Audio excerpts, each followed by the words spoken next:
Hello! Welcome to this pick a pile reading.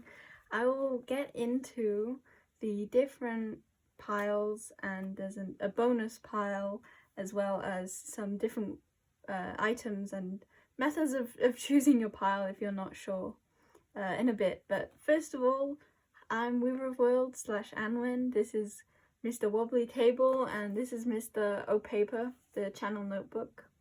And we all welcome you in. So, if we open up Mr. O Paper to today's reading. Not you. The papers are all falling out. What can you say? That once the reading has been done, it wants to be released, which is very fitting for today's reading of What Are You Ready to Shed? And then at the top we've got And Grow. Happy Chinese New Year for everyone. Happy Lunar New Year for everyone who's watching at this time of upload. Or if you're watching this in the future Lunar New Year, I wonder what animal is for the year that you're watching. But as you can probably tell, today is or this year is the year of the snake. For me. And some of you, I presume.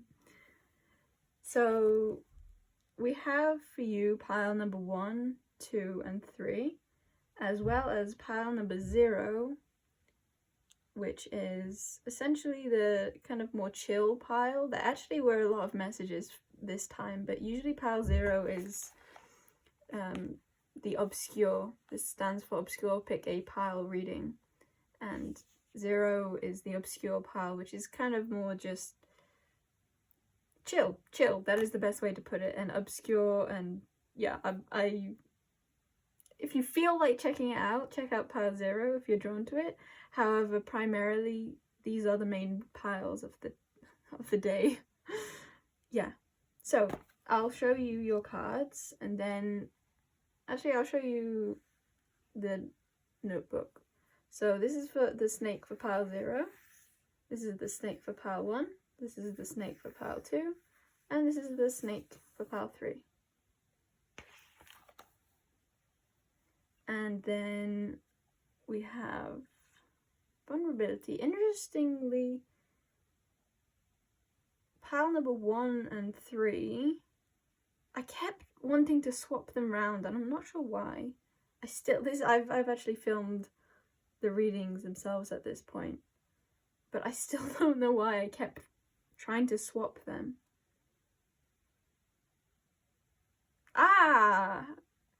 Well, snake is, and this reading is all about what are you ready to release in order to grow, and they go hand in hand. Especially pile 2 will find that the start and the beginning are really one in the start and the beginning.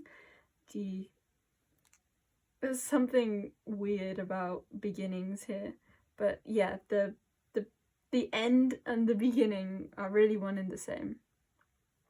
So, oh, and this is pile number 0. So I'll show you, if you want to skip, I'm just going to talk for a little bit, but the readings, the timestamps will be in the description and the comment section. And I will be showing the cards of each pile briefly in the intro if you're still unsure which pile to choose.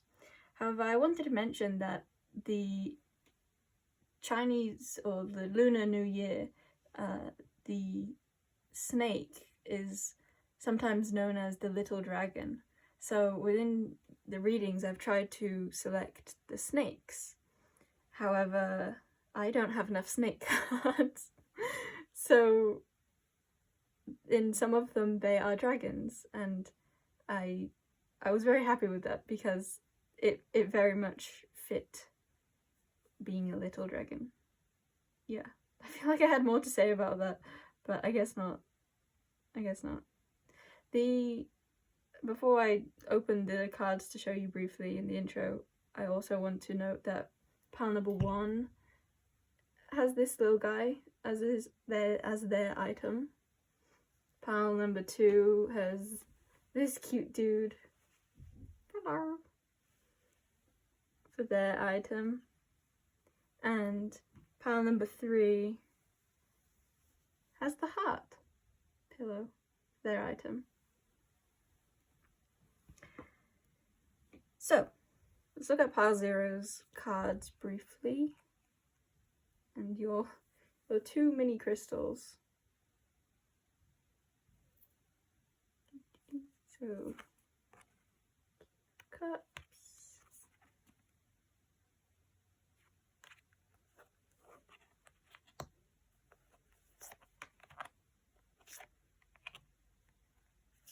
I feel like sharing that one, I don't know why. So hopefully these might help you know which piles resonate for you.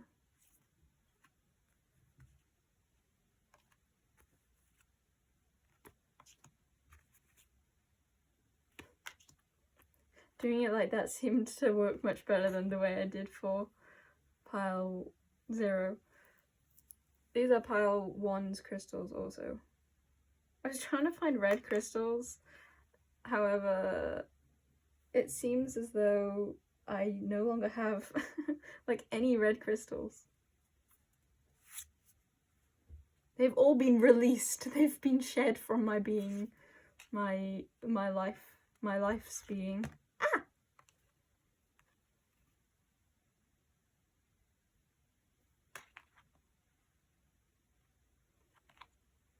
Finally, pile number 3. I don't know how much, surely someone is going to be like, oh, those crystals helped me decide. Although I wouldn't have used them. Well, I did get some messages from some of them. But I do wonder, they're so small, if anyone actually will use them to help them decide. I've never done this, showing all the cards at the start. It's kind of weird. It's kind of fun. Yeah, and there are some bonus cards within each pile that I haven't kept out, but those are the cards. Enjoy your reading. Namaste. Pile 0. I say that in like a weird tone because I just tried filming the intro before actually doing any of the readings, and at the end, I mean not at the end, yeah, basically at the end, I realized that in the intro and the thumbnail, unless I take a new thumbnail picture, but I don't think I will, it's like this. It's the wrong way around. I'm excited to see how that ties into the messages. But yeah, I figured, why am I filming the intro at the start? I'm gonna get into the readings first. I like doing pile 0 first. Oh yeah, welcome in pile 0. Did I say that? I like doing pile 0 first because it's like, it's the time where I don't really know what's going on. I'm still getting used to the energy, like I'm just getting into it. Anyway, happy Lunar New Year! Or happy shedding time. Let's put the piles away. What? I feel very, the word it's not really a word, the sounds non-handsy came into mind. I'm feeling really non-handsy. And by that I meant like, why are weird words coming in? I mean, it's not that unusual for me, but still. I was just gonna say then, I feel like tangly. Like my words are tangly. Why that should be an expression. I'm trying to put them on my windowsill.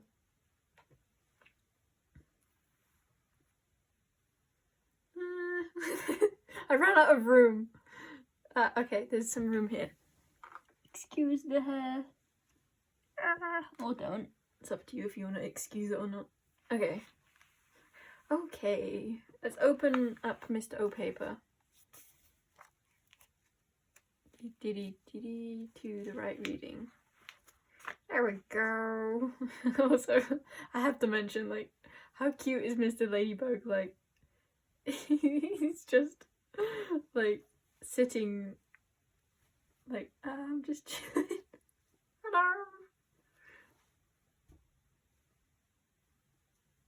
I've had these guys since childhood. I used to have like loads of toys. Like loads of toys.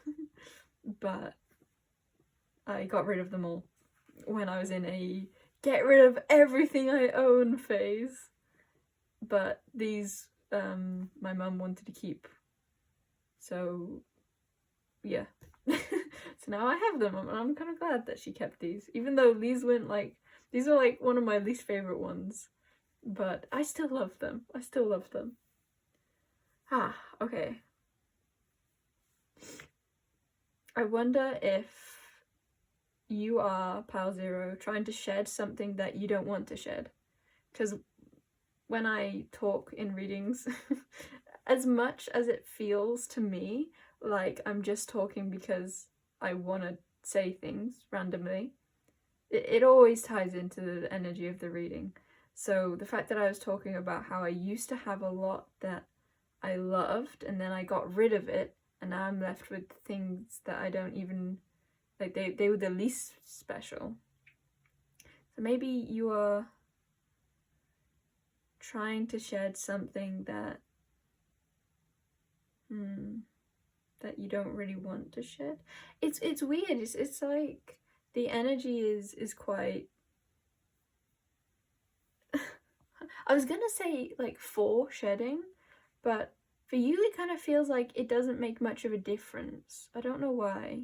It's like you shed this or you don't shed this. It's gonna stay this. It's not gonna affect anything majorly.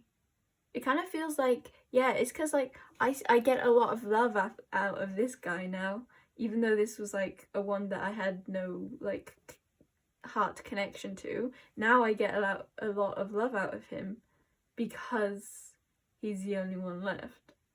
And maybe there's something that you're finding a love of something that you once didn't because of what you're shedding. Oh, okay, that could be cool. Because of this thing you're releasing. And it feels like a big wash, but it feels like it's not that hard for you. It just feels like it's naturally being washed away. And because of this huge shedding that maybe you've already done this actually, because maybe that's why it's so easy, because it's in the past. Maybe for a lot of you, maybe this has already been shed, and this is kind of like your confirmation of, yeah, it's okay that it's in the past. It's okay that you shed this, and that there are beautiful things that can come from the space that you've created. Because for me also, it feels like even though I might want those old teddies, so even though you may want some of the things back that you've shed, I still feel like if I actually had the opportunity to have them all back, it would be too much and it wouldn't fit and it would kind of yucky out my energy. So as much as you may want something from the past or something that you have recently, or maybe not recently, something that you have shed, as much as you may want it, I think that you don't really want it. I think that this is a wonderful confirmation for you of, yes, you did it, and yes, loads of wonderful, beautiful things can come in because of that. Yeah, it's like you cleared the air. Ah, yes, I'm very grateful. I think this is something you've recently shed because, or like maybe some of you still kind of in the process of shedding. That's how recent it is, because it really feels like, I don't remember what I was going to say, but it feels like that. Yeah, it's like the energy is almost lingering still, but you have washed it away. Maybe some of you are unsure whether you have let go of it or not. Maybe you clicked on this, what are you ready to shed, knowing what you wanted to shed, but you're actually being shown like you've already done it. You've already done it. Yeah, Pile Zero, you don't have anything to shed. Let's get into the cards I got for you. I don't always do cards for Pile Zero, or sometimes, well, often I do them as I go, but for you I've got them all readied out. that's what it feels like for you. It feels like, yeah, you're all prepared, you're ready for the next phase. And I almost feel like these cards are talking about what you're stepping into as opposed to what you're letting go of. I drew this little drawing of a snake and it felt like a pile zero kind of guy. And pile zero can also talk about the energy, the underlying energy of all the piles. But specifically pile zero. It's like you're your own individual pile, but you also like flow out into everythingness. Into the other piles. I feel like maybe that is the thing that you have shed, the part of you that I don't know how to say what you've shed, but I can, maybe that's because it's different for all of you, but it's coming to the space of now it's like you're an individual, but you can exist within the whole. Yeah, it kind of feels like maybe a lot of you are realizing how sensitive you are and that you really do like meld to your environments, but you're also understanding more how you can be yourself. Autonomous, independent, capable, whatever words you want to use. It feels a bit like a bit of both. Like you're understanding how much you want connection, but also how much you want yourself and self-connection. Yeah. Interesting. Okay.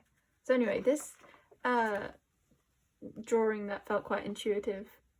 It feels like because of an inspiration you're having, it's allowing you to, for one, like shed, release things. Like I'm kind of seeing this like poison a bit, like protection, like releasing people who don't serve you, or releasing situations that are toxic. Like the word toxic was coming to mind looking at this because it's like poison. But the snake seems so happy. So I really do, it feels very light and very enlightening. Oh, you got, I guess I'll lay your cards out, but you got the Hermit, which is all about that inner light. And I was trying to get cards of all snakes for all the piles.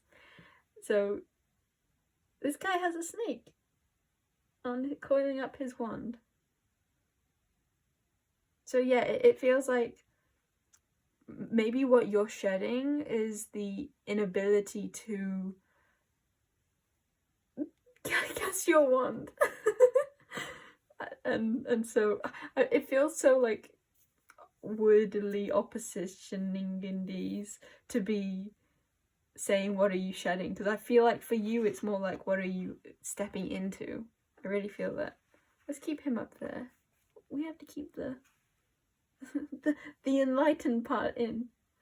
Okay. I'll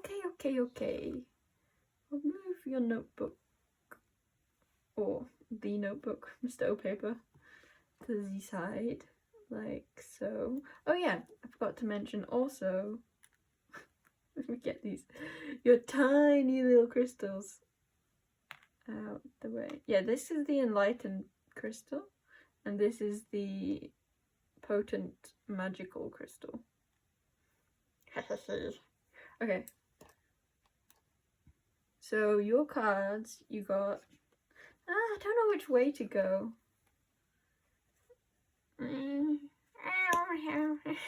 Let's go, let's do it from the top up, top down. King of Cups. Look at the snakies, they're there, and there. You're welcome for that zoom in. Then put you over there. Then, wait, I only just, oh, I was gonna say, I only just realised you got 2 10s, 10 of Cups and 10 of Presents. Maybe 10 of Cups is relevant for you. Or maybe this 10 of Presents is actually talking about like a physical, financial, homely, familial stability that allows you the emotional fulfillment that I heard you've been seeking, but my mind didn't want to say that. Maybe it's like you've been not suspectingly, unintentionally seeking. Like maybe you've been like seeking someone or like something in particular that you thought would bring you emotional fulfillment, or maybe you felt like you shouldn't be feeling good about all the things that you're acquiring, like the physical, practical things. Maybe you thought that they shouldn't bring you emotional fulfillment, but this is kind of giving me the energy of like, it's okay to like presents. Like, it's okay to feel nourished by receiving, it's not just receiving, it's like, look at the whole stack, and the snake is like coiled around them. It's like, feels like holding the presents. So it does feel like maybe some of you are working towards, or you have a new home, or like you feel that sense of physical stability in some form, and there's a message here about allowing that to bring you emotional fulfillment. Yeah, interesting message. That's cool. Yeah, it's like, really value it. It's okay to really value it. It's okay to value things. There's like a lot of talk about, I personally talk about like not needing to value things, and we've got this message again of things, because at the start of the reading I was just saying about how it was me letting go of my stuff, like my physical toys. Yeah, I wonder if your like love language is presents, or I mean gift giving. Like, I wonder if you value like things. Maybe like I'm personally a Venus in Taurus, so it's like I like to touch and the senses and the things, objects. Like, I can find a lot of love in things. Like my cards, like my cards are my favorite things. And I have dealt with like feelings of being unsure if like that's okay to value that. Like, should I be only feeling satisfaction from within? But the thing is, when we feel satisfaction from within, that's what enables us to find the satisfaction outside of ourselves. It's not supposed to be all in and not anything outside. Like, why would we exist in a physical realm if not to like use it, or if not to actually experience it? That's not to say everyone will find emotional fulfillment from the practical elements of life, but or like the tangible like things. But there's still, I don't even know where I'm gonna say go with that. The point is that if you do, that's just who you, that's like, that may be a part of who you are. I'm not saying that is for everyone, but there's definitely definitely the message that wants to come through for this pile is to understand what you really value, and to question if that is in alignment with yourself. Does it feel nourishing? Does it feel healthy to you? Because maybe some of you are thinking that something isn't healthy for you that actually is. I felt some people tense then. I kind of feel like this is talking about something new. I want to be specific, because we had that message of there's something yet that you have recently let go of. This, I don't think this is talking about that. Like, for some of you, if you have just exited a major relationship in your life, me saying something that you thought was bad for you is actually good for you. Like, I'm not saying get back into a relationship that you have happily ended, or that okay, I just want to make sure that you're receiving the specific energy that I'm getting. Because I do feel like you've let go of something. That's what is enabling more space. And within this new space, because it's good that you let go of that other thing, within this new space, you're able to find more of what truly fulfills you. And maybe tangible things in life do fulfill you. And that's not to say that you don't feel fulfillment before having them, but it's just that they can add to your experience. It's okay to nurture the parts of you that are nourished by the external. It's like trying to say that you should feel completely quenched and nourished without eating food, without drinking water. Like, we can still benefit and feel good from the outside world, from the physical. Like, if we see it like the outside is also like our body, it's connection to Gaia, the earth. It's, yes, the ethereal is so beautiful and so full of wholeness. We're not whole only in the physical. We're everything. We're everything. Yeah, I just feel like this is a call to really see what lights you up, and maybe question if you've been pushing things that light your inner child up away. Okay, I feel like maybe some of you need to meditate on that, or maybe I'm like, I feel like you're in your head about it, about something, as opposed to just dropping into your heart and just feeling what feels good. Yeah, feel what feels good. Okay, that's, I think that cleared up something. Okay, we've got Ladybird card. Oh yeah, so I was trying to get a snake for all of them. Oh, now I'm noticing, doesn't this, oh, I forgot what this is called. Damn it. I don't know what it's called. But anyway, it looks like a snake, like a coiled snake. That's not why I got this. I got this because it's a ladybird, a ladyburger. Like these guys. Burger, see, food, see, tangibility. I laugh, but I think that is why I said that. See, spirit knows that it can get certain messages through me, through my lack of coherent speech. Other readers, like, that message would have had to come through something else. Like, they would have a card that has a burger on, or like, but I guess they wouldn't have had to know the word burger. They might have just, I don't know. I feel wishy-washy. Oh, I'm remembering, actually, just before turning the video on, I was singing the Zootropolis song, well, the song in Zootropolis, Try Everything, but I was singing it like, words don't just fly, they fall down and get up. And that kind of feels like this. Why am I saying that for you? And I was noticing how my throat was getting like little rocks inside it.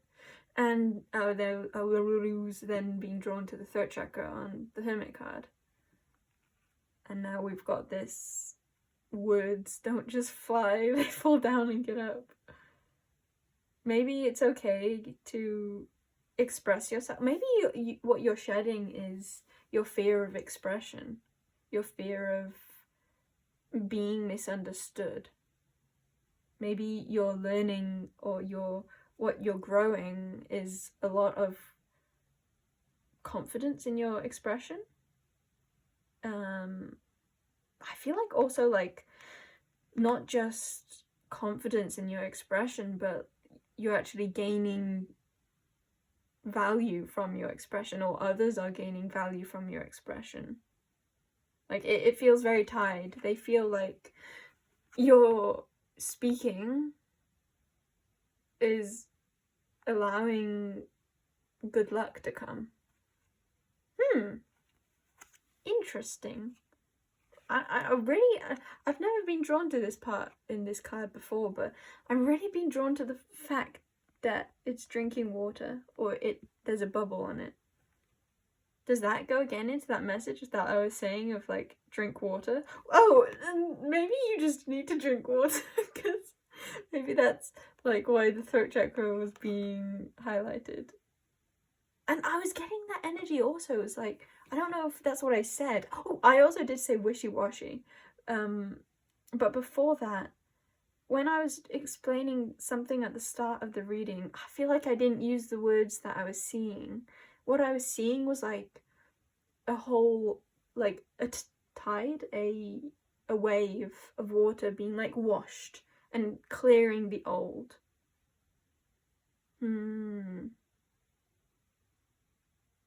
Maybe what is shedding for you is throat chakra blockages. The fear of expression. Yeah. You shedding your fear of expression feels very cleansing. And I kind of feel like you're already in, like, I kind of feel like you've done that. And this is giving you encouragement to continue, or like shedding light on the fact that you have reached a more nourished, healthy state of feeling like it's okay to be yourself.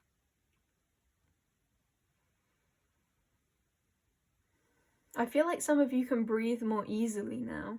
I wonder if that is that thing that you have shed recently, and now you can breathe easy. Now you can get into what you really feel inside. Now you can really understand yourself more. You understand what nourishes you more. And when you understand what nourishes you more, that is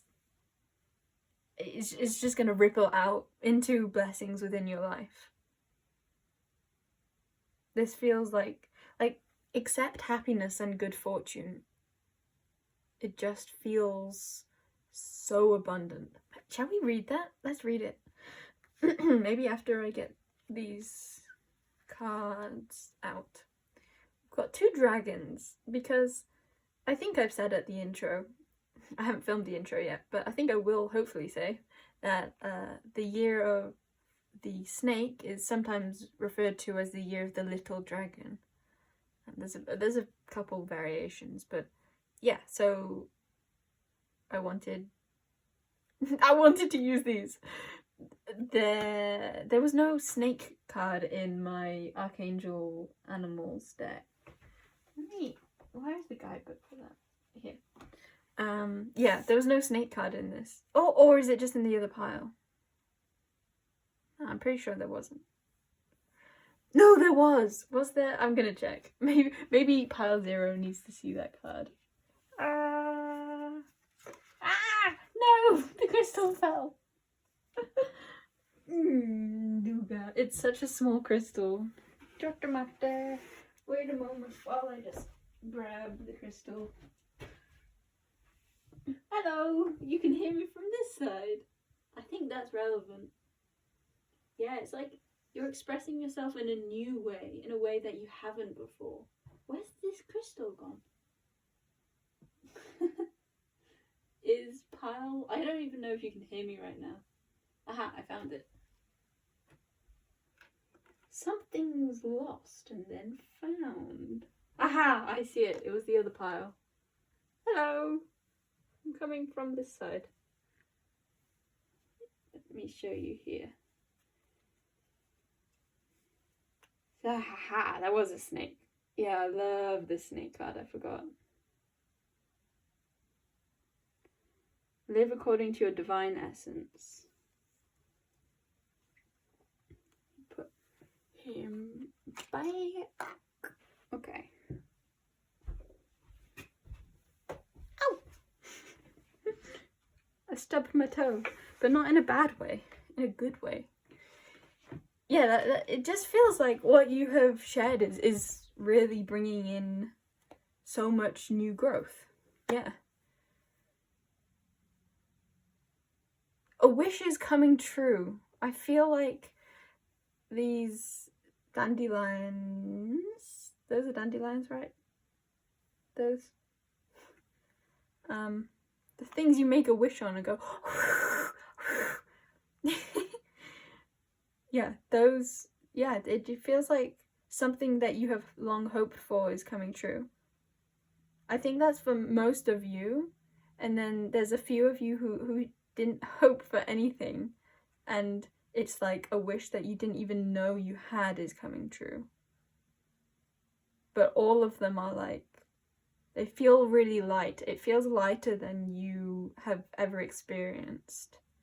It's like, I think a new understanding, and maybe something that you realized, which is why you let go of what you let go of,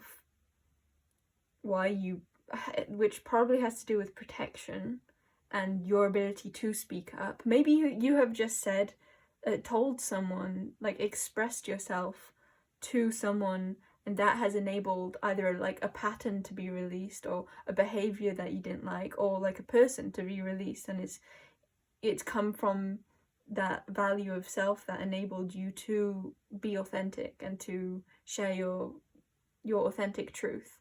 Yeah, I feel like you have, I'm seeing the King of Cups as you. It's like you have become secure in your emotional boundaries. You value your emotions and you are feeling confident and able to express them. Yeah, I'm feeling like this is I feel like you have done something, like a major step, and yet it doesn't feel like a time of grief, or like, I don't know why my brain thinks there should be more like darkness surrounding it, but there's not. It's just lightness. Yeah, this is like my head up probably. This is probably like the best pile.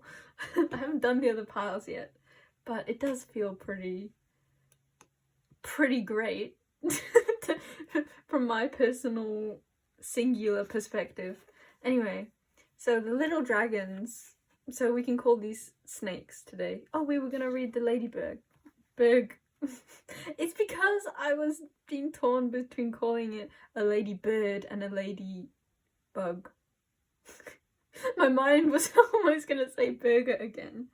Has someone like either released eating unhealthy foods, or like they're realizing, you know what, like I haven't been eating burgers because I saw them as really unhealthy, but what if I can make a new burger that is healthy? And maybe that burger metaphor isn't just about burgers. For some of you it is. It's a beetroot burger with hummus and lettuce and a bun of mushrooms. You know those like huge mushrooms? Yeah, some of you, it's not about a burger. It's about, for example, a relationship. You're not shunning all relationships, or yeah, it's like you're realizing that autonomous thing again. It's like you're realizing that you can really affect your relationships, or you can really choose to have a lighter relationship. Yeah, maybe a lot of you are coming, like, this isn't just, it doesn't have to be a relationship, it's just, I feel like the mindset that you have, or like there's an epiphany that you've had that has enabled you to really understand who you are more and what you want, and that you are able to say no to things. I feel like you're now understanding that you get to play a big part in what happens in your life. You get to decide what you want in life. And maybe for a long time you thought that you had to live it a certain way, or that, I feel like for a lot of you, you saw the world in a very dark place. It's not that you weren't positive. Like, this is a hard energy to explain. It's like, yeah, I guess dark, or like, I feel like maybe you thought that depth, or like being deep, was being dark or being heavy, but now you're understanding that depth and having deep appreciation and deep connection is one and the same with being authentic, and being authentic doesn't have to be heavy. It can be extremely light. There's just a lightness, like, just look at the light. It's like, even though the Hermit is a really, like, introspective, often coloured darkly, it's like about going internally and finding yourself and getting those epiphanies. Excuse me. It's like, it feels really light. It's like, there's crystals everywhere, and I'm just being drawn to, it feels really good. It feels good. I didn't read that either. It says, I follow my own path.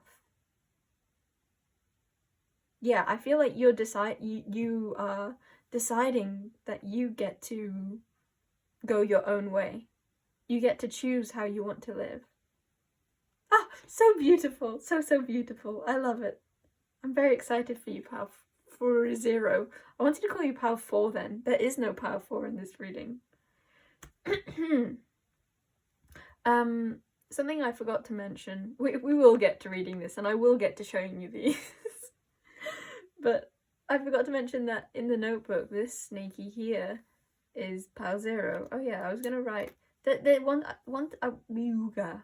really wanted to write something or draw something here. It felt like it was holding something. I guess this is that empty space. It's like you used to have something yucky there. Or maybe there was something you felt you had to hold that you have now shed, like an unhealthy relationship dynamic. Yeah, it's like, it's not, you haven't just shed a relationship, or you haven't just shed a career, you haven't just shed a thing, you've shed the understanding of, like, that made you attract those things. You've shed the dynamic.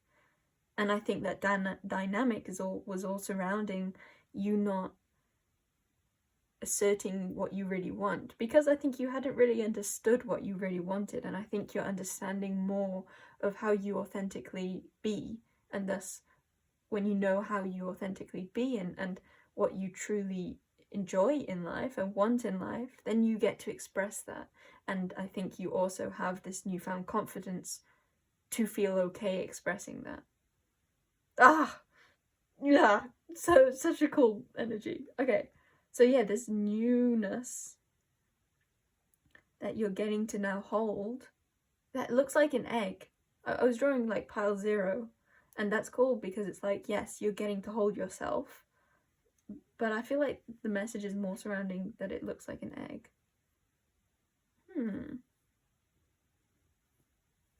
Maybe some of you have space in your bellies. Maybe some of you have given birth and now you have room in your belly for more burgers. Is that clever or not? I think I'm onto something. But for those of you who have not recently given birth and now have more room for burgers, and look, even little ladybird, ladyburger, we're going with it. Even Mr. Ladyburger has a big belly. I had something else to say about that. Oh, I mean, see, Mr. Wobbly Table agrees with what I'm about to say. It could be that belly being associated with the solar plexus, or maybe the sacral too. More the sacral I'm being shown. Emotions, valuing, sensuality. We do have the lunar dragon, silver lunar dragon, and like the Lunar New Year. But also, actually, I just shuffled this one and got this one, and I was like, yes, it fits. And then the Earth Dragon, because it's the year of the Earth snake. Yeah. But, oh, Earth being very physical. Yeah. Like, tangible items. Some of you are, like, allowing yourself to enjoy... There's a specific word for this. You're allowing yourself to enjoy... can't think of it. Things. Things. Maybe it varies a lot for all of you. Like, some of you, it's having a new home or decorating your home with things that you love, and some of you, it's eating food that feels good. Some of you, it's having toys to cuddle, or allowing yourself to buy oracle decks that you love.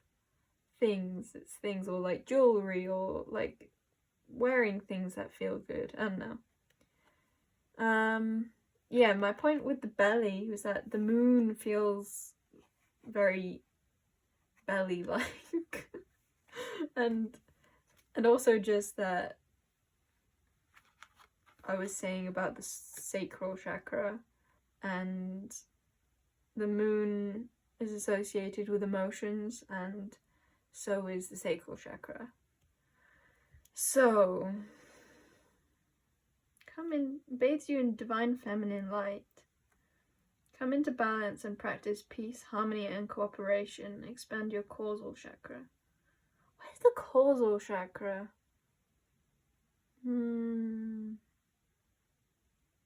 Is that like below the root? I know that there's the Earth Star chakra below that, below the root. I don't know. Causal chakra. Maybe that is important for you. Okay, let's read the... I don't want to read it. There's another message here surrounding that egg that I didn't get. And look how the tail is spiraling into the moon. Which it kind of feels like... And it goes light. Like, it becomes, like, invisible, or, like, becomes a part of the moon. Something that you are birthing is becoming a part of you. Something... Oh, it kind of... If we see the moon like emotions, then it could not be that you're becoming a part of your emotions, but it could be that your emotions are becoming a part of you, or like your emotions are becoming a part of the physical, because it feels like it goes from like physical to ethereal. Yeah. And the way we could interpret that was just kind of what I've already been saying, of allowing your emotions to be expressed in the physical. Like, what do you love physically?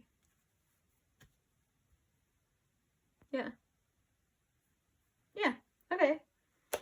We're going with that. Let's read the Lady Burger. Lady Burger, A, B, C, D, E, F, G. There it is. Nope, where did it go? There we go. Lady Burger. Accept happiness and good fortune, Archangel Preminilek. Preminilek. I was gonna say I haven't heard of that guy before, but I've had this deck a while. I have definitely read that before. There's a message there. Something you've had for a while that you're now giving value. Again, that same thing. That same thing. Something that... It's like something that's just like lurking in the background. You're now giving a lot of value. Like, oh my god, I love it. It's like, it's always been there, but you just didn't realize that it was that special. You didn't have the space. You didn't have the wisdom to feel its worth. To feel how much you really cared for it. I'm so curious what this is about. So, about ladyburgers. These bright little insects from Orion. Let me just clear my throat 1 second. I'm going to drink some water. Maybe some of you need to drink some water. because that message of water and nourishment has come up a couple times. Maybe you're eating burgers and your throat is getting dry and it's like, no, you don't need more sauce, you need more water.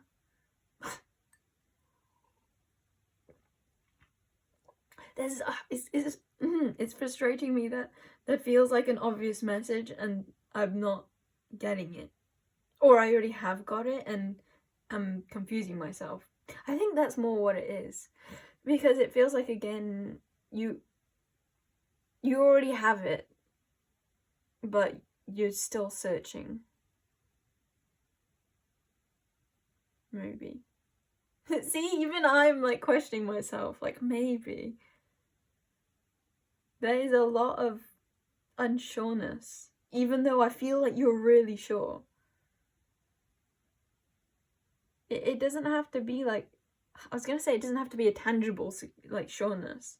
There's definitely like you have sureness within yourself, or like within this feeling that you like.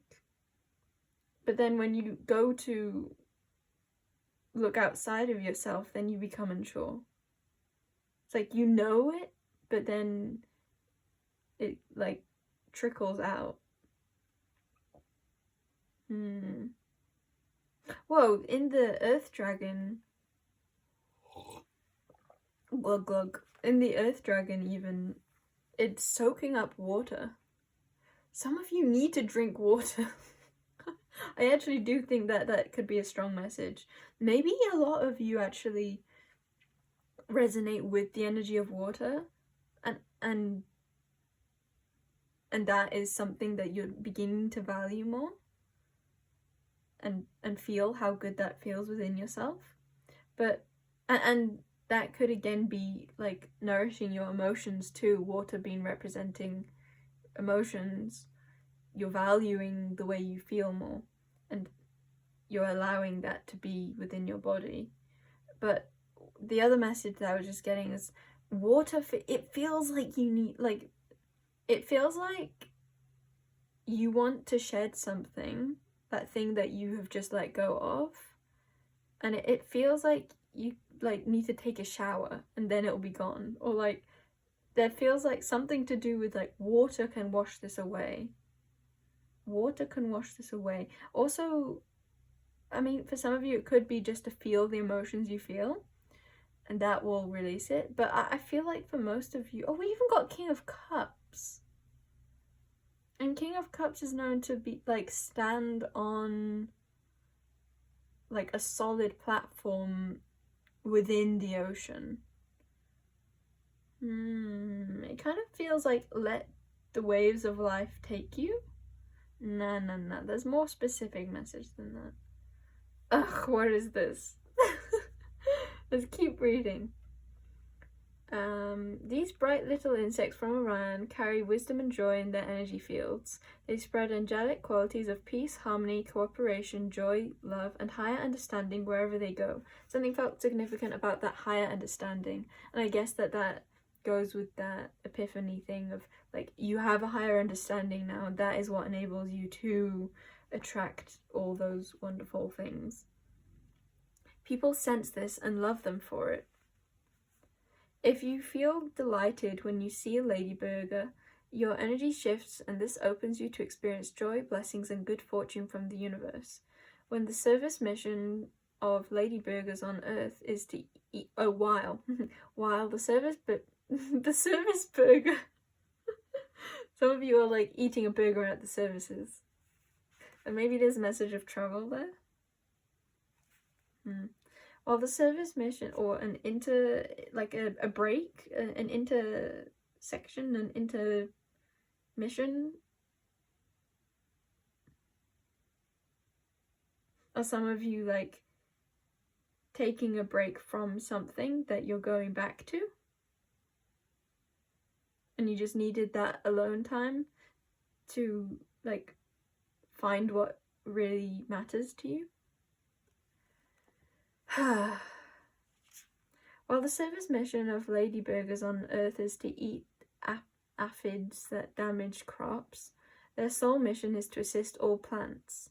They work with... That feels relevant for you. What is this?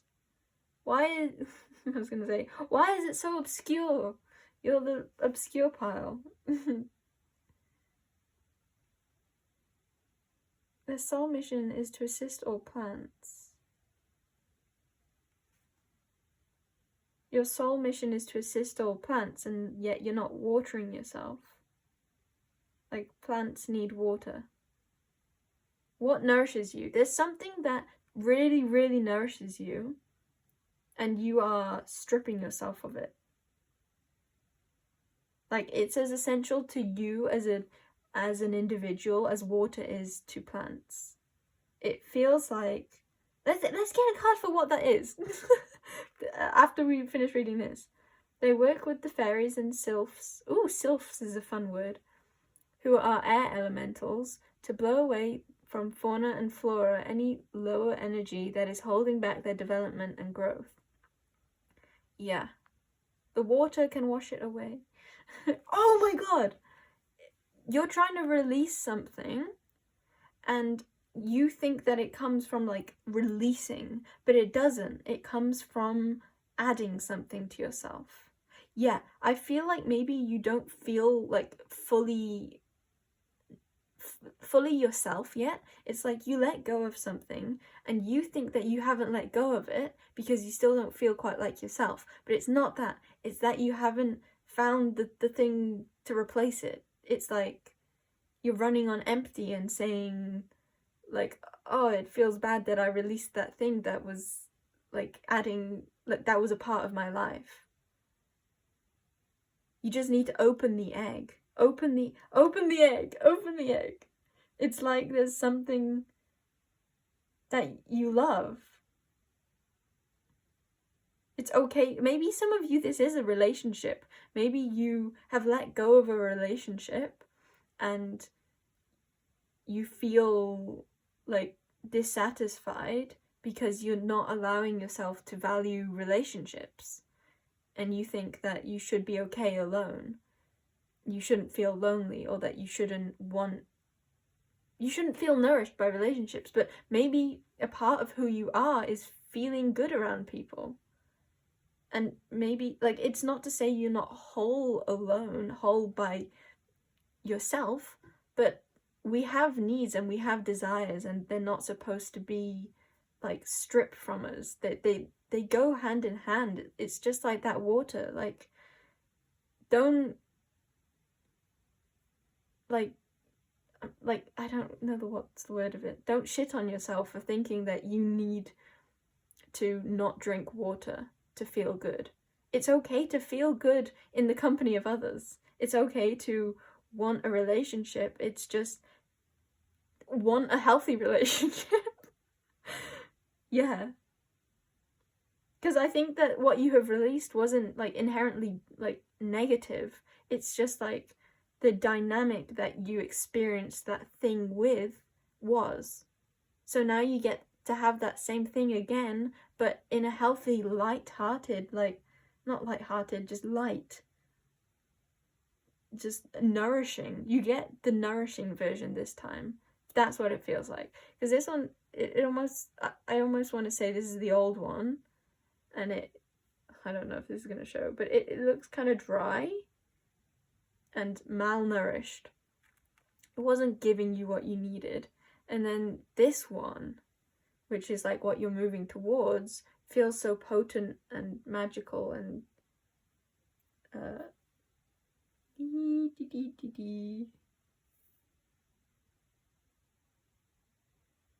it feels nourishing. It feels like it's kind of even glowing from where I can see, like, the underneath of it. Yes.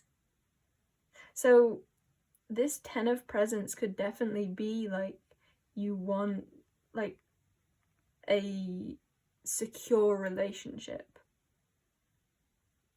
And yet, I feel like maybe you are feeling confused, that you don't feel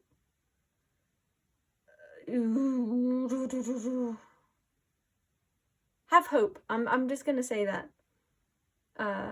Like, look towards the light is how I'm feeling. We're gonna get a card for you.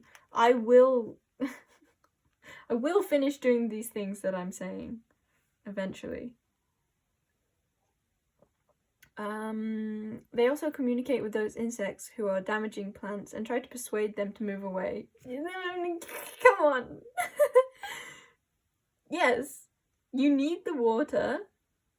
Like, if we're looking at this, like, with physical, like, some physical things nourish you, and some physical things, like, eat you up and don't value you and cause you distress. So it's about letting go of the things that aren't nourishing to you and bringing in the things that are. It's not about cutting out everything.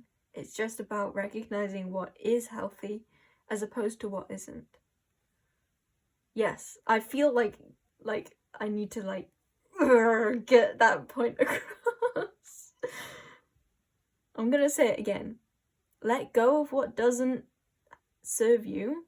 Let go of what doesn't feel good, doesn't make you feel like yourself, doesn't make you feel nourished. The word nourished is just what is coming. It's like that fullness of self, that vibrancy in life. If something does not feel like it is adding to your experience, off with it. Away you go. And then invite in that energy. Open yourself up to. I feel like you're already open. It's just like you're kind of looking down still. Whereas you can look towards that which you want, that which does fulfill you, that which does feel nourishing. Feel that already. Feel that in this space. Your ability to hold that, because you can now hold it. You have the ability to feel nourished by physical things.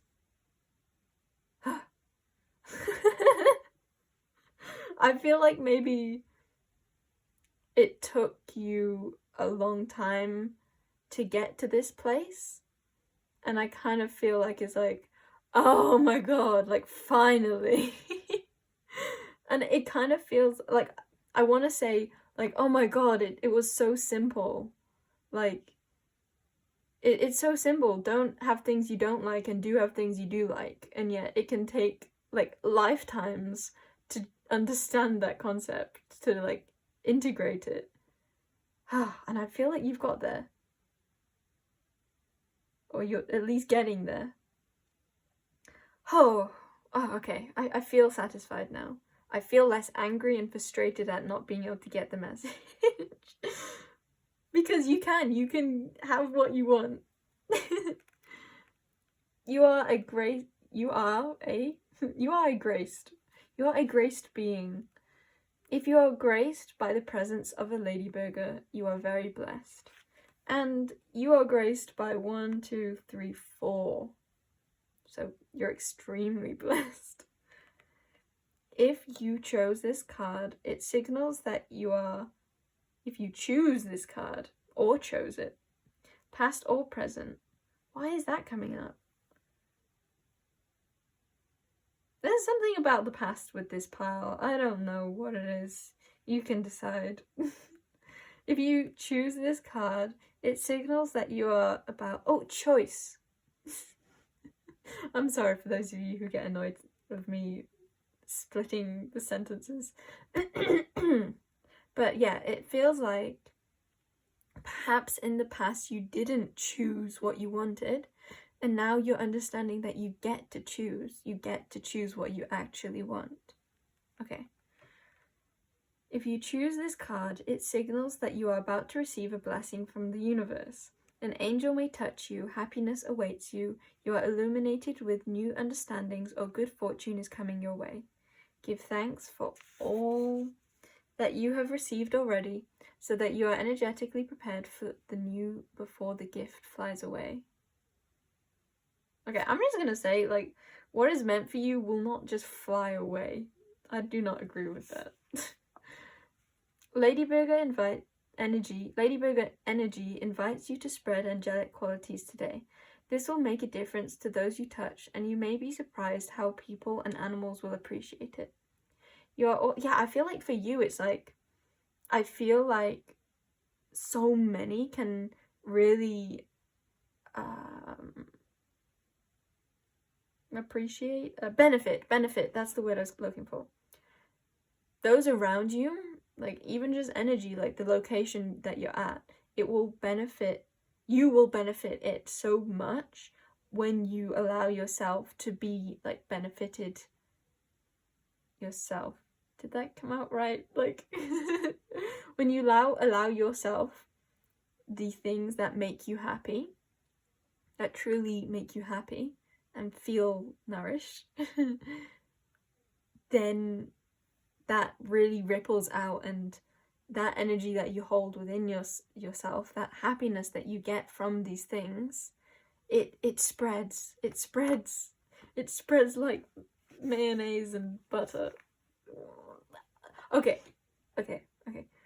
Some of you may have been thinking that I said that just because of the lady burger, but I had forgotten about burger, and I saw in my mind's eye like butter or like margarine being spread. And then my mind said mayonnaise instead of margarine, and then it wanted to like say more of what I was actually seeing, and it said butter. What is this burger reference? Is this just like spirit having fun, like just joke around? Maybe like something to do with play and just fun is what you've been missing in your life. Like maybe you've been really serious and you're realizing that you don't have to be. Like maybe relationships or like career, you've been attracting dynamics that aren't fun. Like, and you're realizing, wait, I can have like fun with people, or I can really enjoy and play with my creations and the way that I want to find my prosperity and abundance, like through a career that feels fun, that you enjoy. Whatever this is, it's like, yes, you get to be yourself. Like you get the thing that you love in life, the thing that lights you up. Exciting, very exciting. Ladyburger invites you to spread angelic qualities today. This will make a difference to those you touch, and you may be surprised how people and animals will appreciate it. You are also asked to communicate. Communication. You are also asked to communicate graciously to all people you meet or write to in a way that will nourish, the word nourish, and support them. Mizu, water time.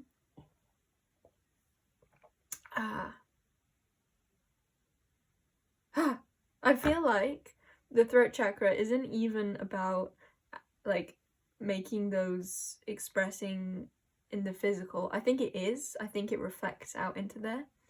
But mostly, I really feel like it's like you can finally ask the universe for what you wanted, because now you know what you want, or now you've cleared something, old past life karma, and now it's like, yes, now you get to express with your voice to existence what it is you want to experience.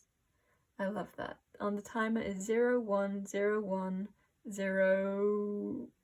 No, wait. 0, 1, 1, 1. It was 0, 1, 0, 1, 1, 1. Or 1, 0. Okay. Ooga booga. Okay, I want more water. And I want to get you one more card. What the heck?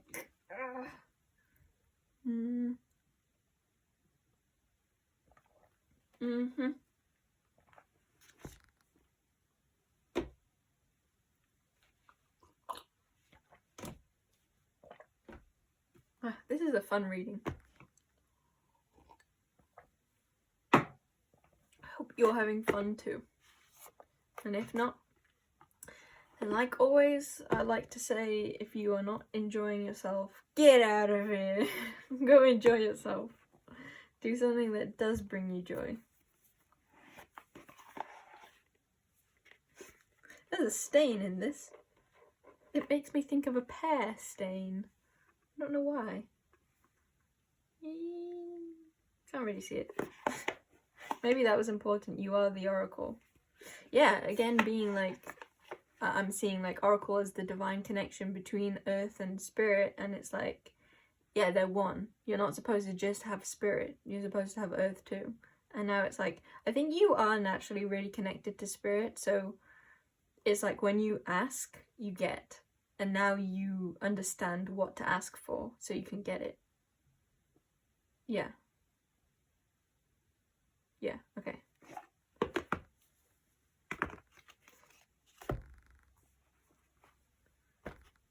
It's a double deck, but I keep them in 2 boxes.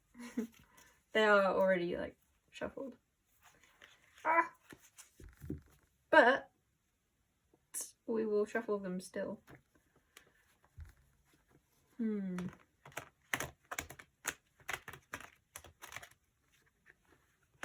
I was going, because there felt like a message in that, like, maybe some of you are still trying to shuffle, even though it's already shuffled. Again, like, right at the start, didn't I say, it's like, you've already shed, and yet you're coming to a what are you ready to shed reading. You've already done it. You've already done it. Get out of it! Okay, let's see what final card you have.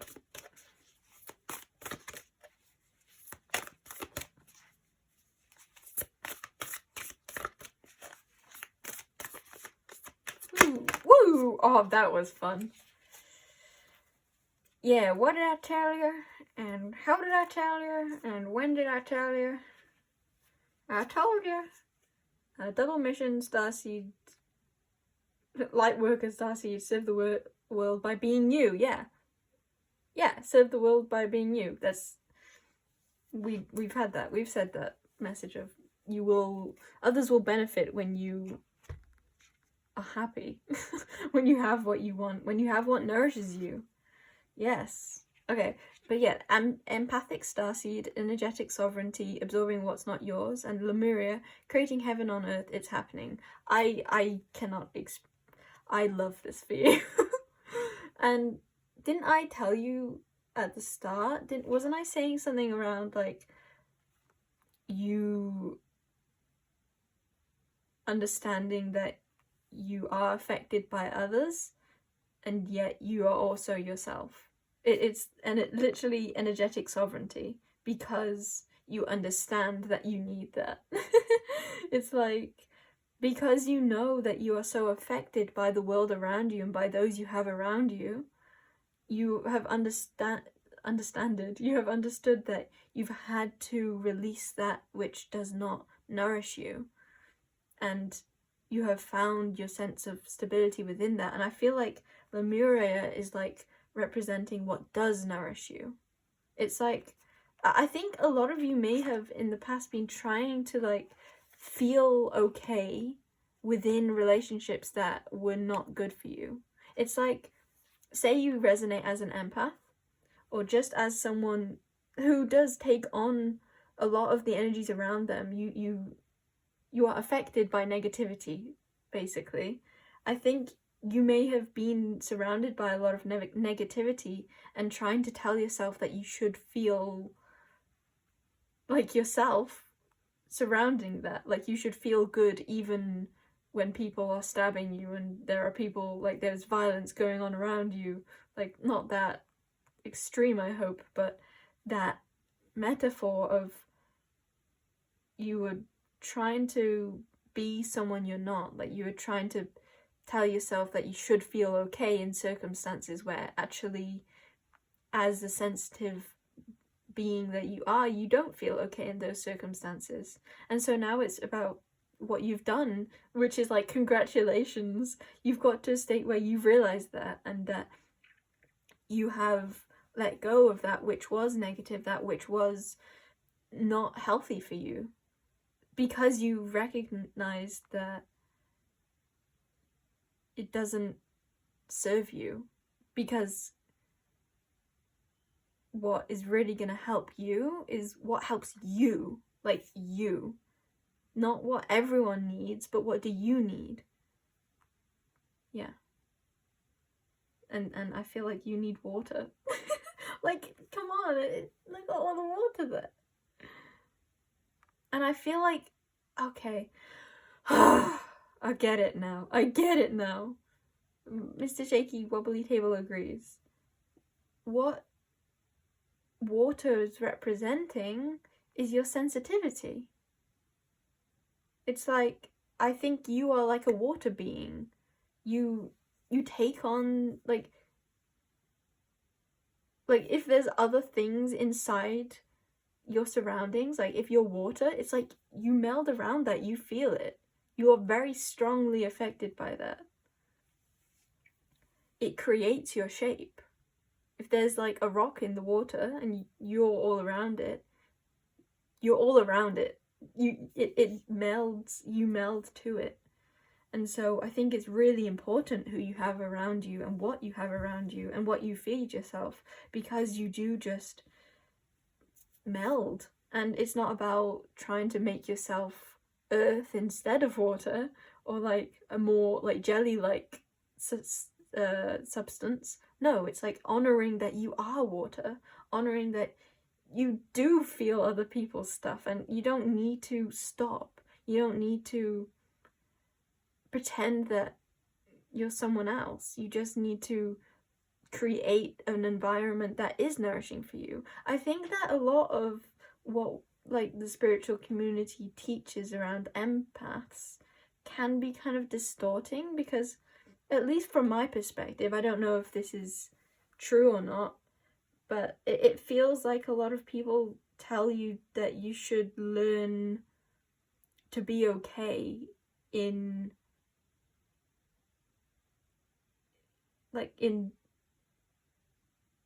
busy in environments that you don't feel okay in. But what I want to encourage is like, if you don't feel okay in an environment, you can leave that environment. You can find a place that does nourish you. Like, you don't need to change who you are. I love you, Pile Zero. I love you so much. I resonate with this pile. Yeah.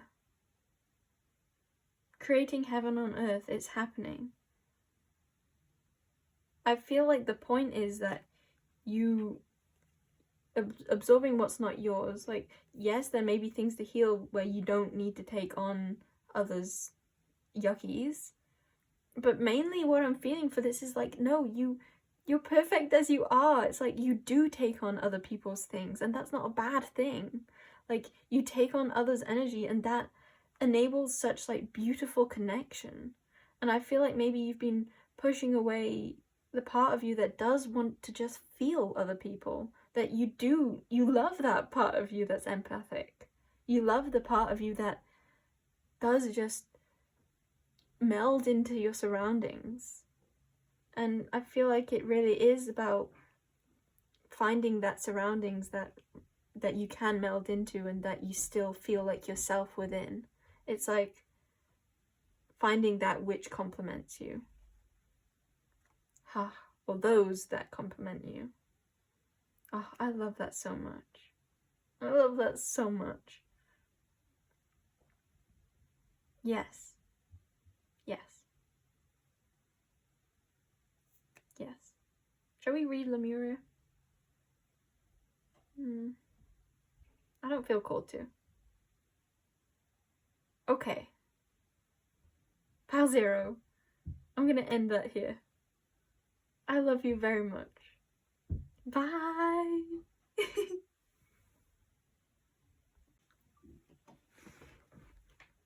Welcome in, pile number 1. Special pile number 1. This is your reading on what are you ready to shed and possibly grow. You have chosen vulnerability and these 2 crystals.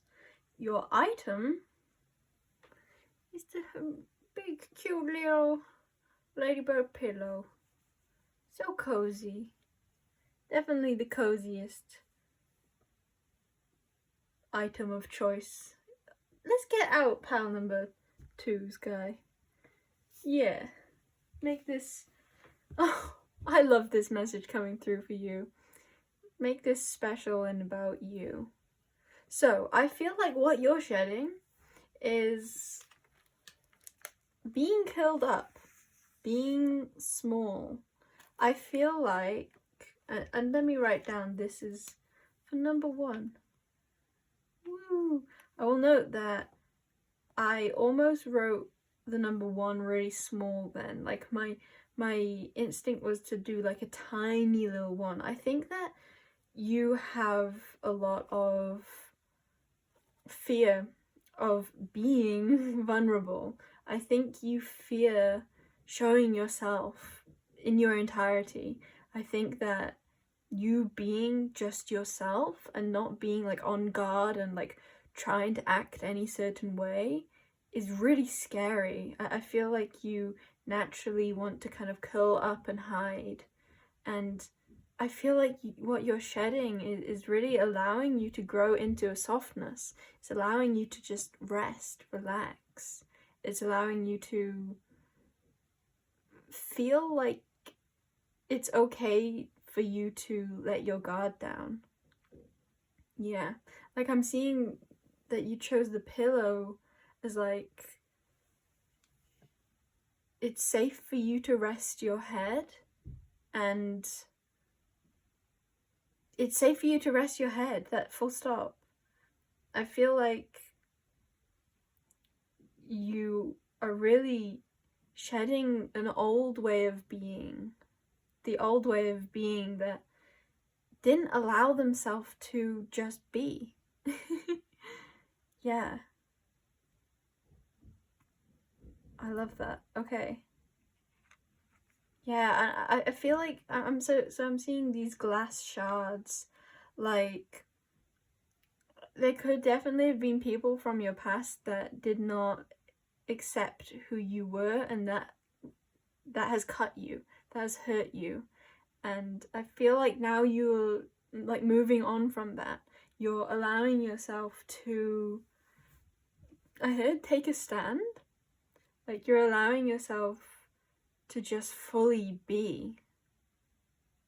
And I'm taking note also of how, like, a lot of the cards, I've tried to choose snake cards, but I think I've already said this in the intro, but like for the Chinese lunar years, the year of the snake can also be known as the year of the little dragon. And this definitely feels more like a little dragon than a snake. So I feel like you're emerging. It feels like, it kind of feels to me like you're going from being the little dragon to being the big dragon. Or maybe like going from a worm to being a snake. Your pile feels like an up-leveling. Like you're birthing yourself. This feels like a very, very impactful shedding. I feel like you are letting go of a way of relating to yourself that you told yourself that it wasn't okay to be you. And I feel like you're seeing all the parts of yourself that came from distortion, came from that fear, and came from maybe like self-loathing or self-hating as opposed to self-loving. Maybe you had ideas surrounding why you are the way you are, how you interact with the world. Like maybe you developed like a story of, oh, I'm just a hermit, or oh, I'm just shy, or oh, I just don't speak that much, that kind of thing. And maybe you're realizing like, oh, actually that was just me being fearful, and actually you're shedding that fear and growing into the like magnificent you. I kind of feel like you're going from being the curled up snake to being the like just fully expanded snake. And some other reading, the Mr. O paper is not currently in its healthiest form. Maybe there's something for you in the happy reading. Okay. Okay, yeah, it's like, I feel like that message for you was like, let yourself slip up. Like, what, I think maybe you hold yourself to like needing to be seen as perfect. Needing not only to be seen by others as perfect, but seen by yourself as perfect. And that is what you're shedding. The false beliefs that have just been shards that have like been inflicted on you from childhood or from your life experiences that have told you that it's not appreciated to be the way you want to be. This could be for some of you like feeling like you have to wear makeup, and this can be metaphorical too, of course, like feeling like you have to put on a facade, feeling like you have to beautify, like that you have to be better, that somehow looking a certain way physically or energetically or like mentally is somehow better or somehow more loved or appreciated, because that may well have been how it was in childhood, that certain traits were more appreciated and others not. But now you're coming to realize that there's so much beauty to your authentic self, and that there are so many people who love and appreciate the real you, the one who doesn't feel the need to wear that metaphorical makeup. Okay. You also have sacral chakra, core of creation. So it could definitely be that what you have felt maybe ashamed of expressing was your creativity. Maybe there's something, or your sensuality. I'm also seeing this as like more like core of creation, and that you are the core. Like you can't create. I guess some of you could even be having like writer's block, or like you don't feel as creative as of late, and it's saying, well, yeah, because you need to align more with yourself, because yourself is where that creation comes from. I think you're shedding everything that has hindered you from like spreading your wings and really there's like a brightness with this pile. Like I feel like naturally you have a very like expanded aura, like your presence is very felt, and I think that because your presence is so felt and expanded, that could have been very intimidating for people when you were growing up, so they kind of taught you to push that down, to keep yourself small, and you learned that that's what being loved was, being this small version of yourself. That's what was safe. But now it's like, yeah, because this pillow was also like so big that it's kind of hard to fit in the camera. It's like you need to expand your view. Like you need to no longer keep yourself in that small box. Yeah, it's like let your aura out. Let your presence be seen and felt. And there are so many who will be so grateful for that. Yeah, I love this. I love this. I want to note that while I was drawing, I do these quite intuitively. So while I was drawing your snake, I felt like it was important that it was simplistic. And I'm not quite sure what that means yet. And I can't tell if it's like you feel the need to be simplistic, or like you don't want to be extravagant because you don't want to be like center of attention or anything.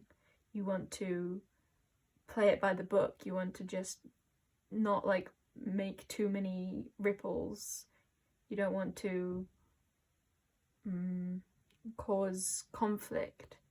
But this is like this is your message. I think you're shedding that. You're shedding the need to be like orderly. You're shedding the need to adhere to societal expectations, and just growing into yourself. Yeah, this feels like a wonderful pile of growing into who you are. And I think that who you are is a lot more vibrant, or a lot louder, a lot more, even if it's not louder like physically. Maybe it is, maybe you want to be more expressive, but it can be louder just in energy. You just exist. Like, I feel like you need to hear, like, it's okay for you to exist. It's okay for you to take up space, to breathe the air. It's okay for you to, like, I feel like that one strongly, like, it's, you are worth taking up oxygen. I feel like some of you have even felt like you shouldn't breathe. Maybe some of you have had breathing difficulties in the past, because it's like you've just constricted yourself and believed that you shouldn't breathe, like that there's not enough oxygen for you, or that there's not enough room for you, that you should stay in the corner. I think that you're shedding the belief that you're not amazing, like that you're not perfect the way you are. I think that you're letting go of also perhaps environments or people who don't appreciate you, because I think that that's coming from you understanding that the real you is appreciated, but it may not be appreciated by those you've kept in your circle as of now, or as of late, or in the past. I think you're becoming more aware of your true self and how you really feel alive in the world. I think you're allowing yourself to be alive. And I think that that is bringing a lot of comfort, in that you feel more at home, both in your body, but also just on the planet. This feels far more about others. Like, you feel accepted by others. You feel like you can really feel at home on Earth, within society. And that doesn't mean that all of society will love and appreciate you, but it does mean that you deserve to be here, and that you can take up space, and that there will 100% be those who will love and appreciate the real you, and who already do. Maybe there are a lot of people who already see that you, and maybe you fear expressing this with new people, or with certain people. Maybe you kind of put on a different mask depending on who you're with, and maybe this is about being vulnerable, just being the unmasked version of you in all areas of life. I feel called to say, take that as it resonates. Maybe that means that there are some of you that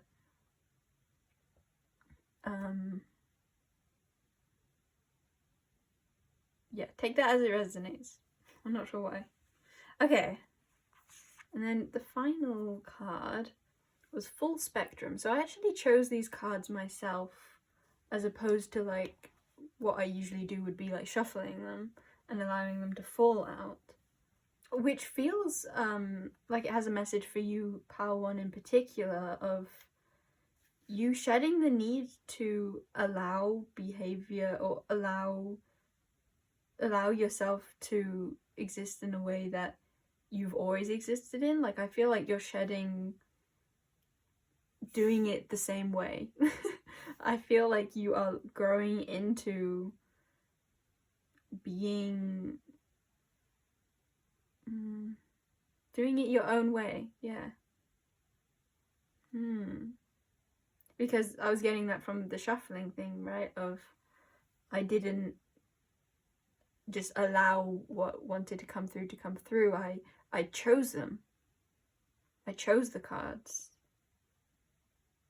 And this card wasn't even a snake. I was trying to choose snake cards, but this one just felt like it encompassed snake energy of like death and rebirth, and macabre being like change, movement. I believe that's the macabre, I don't know. Just feels like and kundalini being, and that kind of looks like kundalini, a snake of ivy, a snake of leaves. Kundalini activating all the chakras. Kundalini being like an energy that is often portrayed as a snake. Where was I going with this? Yeah, it feels like you're opening up to the entirety of yourself, like full spectrum, like even the dark parts, the parts that maybe you feel ashamed of, you're coming to understand that they play a part in who you are, and that it doesn't need to be repressed. It can be the soil that nourishes you and helps you understand who you really are. I feel like saying we are not for no reason. So maybe some of you think that you're like dead weight, or that there are parts of you that are just unwanted and unnecessary. But this is about honoring all of you. Yeah. I'm really being drawn to the fact that there's like pink petals. There's a lot of pink at the top. I haven't really noticed that before. And the clouds. She has her head in the clouds. I wonder if maybe a part of what some of you have repressed is the part of you that is ethereal, the part of you that loves magic, or the part of you that believes in fairies, or that feels nourished by the... I just heard the sound of a unicorn. Maybe some... I have heard in a unicorn deck that I have, she... the author spoke a bit about somewhere, I don't remember where, Mr. Wobbly Table agrees, hearing, like imagining hearing the sounds of hooves like rustling through the leaves on a walk. I don't remember, but that is coming to me specifically, and it feels like maybe the part of you that believes, or that feels, or that intuits. Like there's something about a part of you that you think will be disrespected, and it's about honoring that, and that feeling into what your truth is. And I definitely want to emphasize feeling, like not thinking about what it is, because I feel like it's your thoughts that can be quite harsh with yourself. It feels like there's a call for a gentleness. Yeah. A gentle allowing. Oh, it's kind of interesting that this feels like the snake on this is at the bottom, and even like by the red, which could be seen as like the root chakra. So it does feel like Kundalini energy with this too. I wonder if Kundalini is somehow significant for you. / I think it is, but I'm not sure quite how. I mean, it is like the activation of the alignment. I don't know much about Kundalini, but to me it seems like the snake can awaken when from the core, from the like bottom of yourself to the top of yourself is clear, is centered.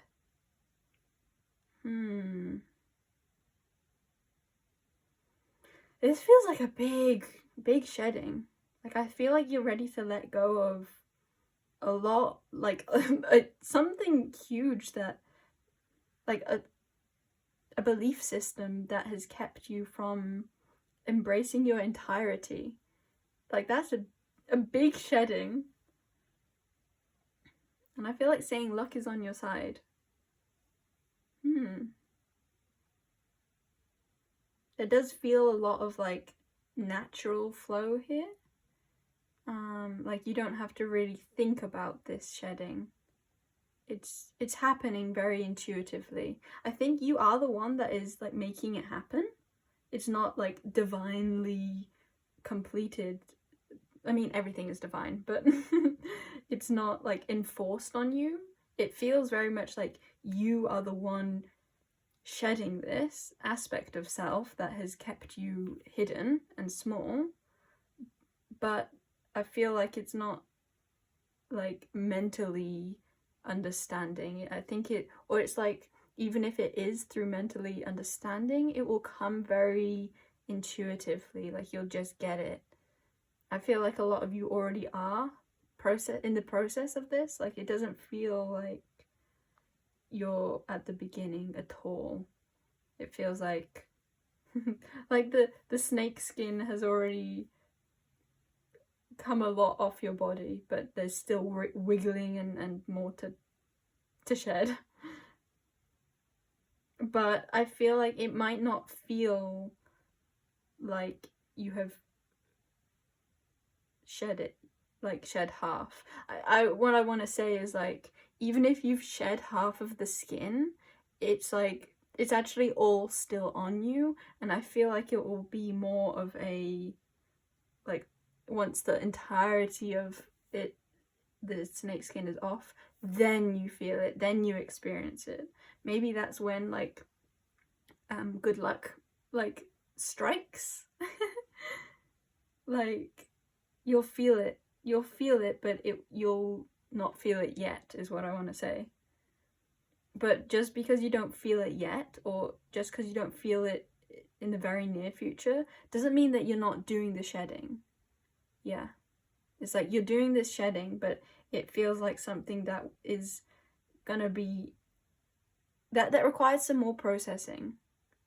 But when you do it, is when it's completed, boy, are you gonna expand then. Let's get some more cards for you. I think, I had intended to use the Storyteller Tarot because it has the 12 zodiac, Chinese zodiac, which is relevant for this new lunar year. That's the Chinese New Year. So, what is pile 1 ready to shed, or what information can we... There's a word that came in. Glean. The word glean came in. That's a fancy word. Why did that word in particular want to come in? Glean. What information can we glean about pile 1's shedding and what they're growing from that shedding? Pile 1. There's definitely a need, I want to say, to relax. 6 of Spikes, 6 of Swords, yeah. It's like you really are moving on. Like, again, it's like, so 6 of Spikes, 6 of Swords is often depicted as you're in a boat that has come from, like, rocky waves and, like, chaos, basically not a very nice feeling place, and it's going towards settled water and, like, new horizons that are more peaceful. And the thing is, there's like someone rowing the boat. There's someone that is, like, ferrying you to the other side. So that is that. And the moon is like, yes, there's something, this is a natural process that you don't need to force, this shedding, but it was also like you had to choose to get in the boat. And I feel like you've subconsciously or consciously already chosen to get in the boat. You're already in the boat, and it's like smooth sailing ahead. But there does feel, oh yeah, shedding. I was gonna say, like, it does feel like something is being released. Yeah, full moon. And this looks like a werewolf. Let's see. Underneath we have Queen of Hearts. I think this is the, like, cornucopia thing. I'm being drawn to the fact that there's a crown here. And wheat, maybe. Interesting. Feels very abundant. Feels very... ooh! Well, Queen of Cups is all about... Well, Queen of Cups finds... can find setting emotional boundaries difficult. She's often like too giving of her, or she can be too giving because she cares a lot. And I wonder if you're shedding the need to like people please. There's a really cool energy with you. It feels like, it almost does feel animalistic, that it's very like earthly or almost survivally. I feel like you're shedding survival like mechanisms, and I do feel like this is something that is more of like a long-term shedding. Maybe this is like the year, like your new lunar year is all about this becoming of your authentic self. I'm getting quite like bogged down. There's very dense or heavy energy. Well, let's read. The Storyteller Tarot goes into a story about the cards, and then it also gives a description, so we'll probably read both. Six of Spikes. Werewolf. Stories of humans transforming into wolves reach as far back as the 4th century BCE in Greek antiquity. In European folklore, some werewolves change shape at will, while others acquired condition either through hereditary means or being bitten by another werewolf and only change shape under a full moon. Yeah, doesn't that kind of fit with what this energy I've been trying to describe is? Like, for some people, it is a natural thing, and for some people it is a deliberate thing. Maybe that is actually within this pile number 1. There are people within this who will find this more of something that they have to actively pursue to shed, and others will be like it's far more of a natural process. There's a message I'm not getting quite though surrounding that. We'll get there. Hopefully. In European folklore, somebody I want to say like some of this is that hereditary part felt significant too.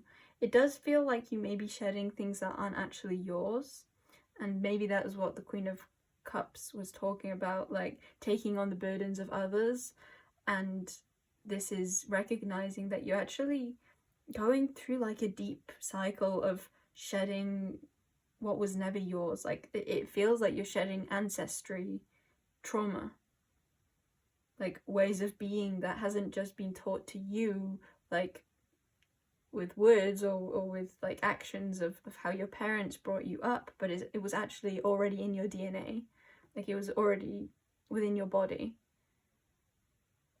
Yeah. So I want to say a message also for those of you who feel like their childhood doesn't represent the amount of pain they feel. Know that a lot of it like is beneath the surface and unseen. So, for example, if you feel very sexually traumatized, and yet there seems to be no sexual, like there was a healthy, your parents were very like healthy surrounding the way they talked about sex or the way that they approached sex with you, or sex with you, you know what I mean.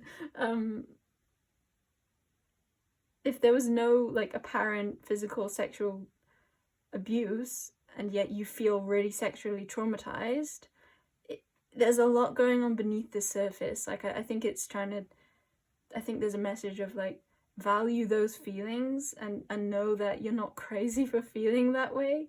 It just is very much like trauma that you've carried in your body that's been passed on.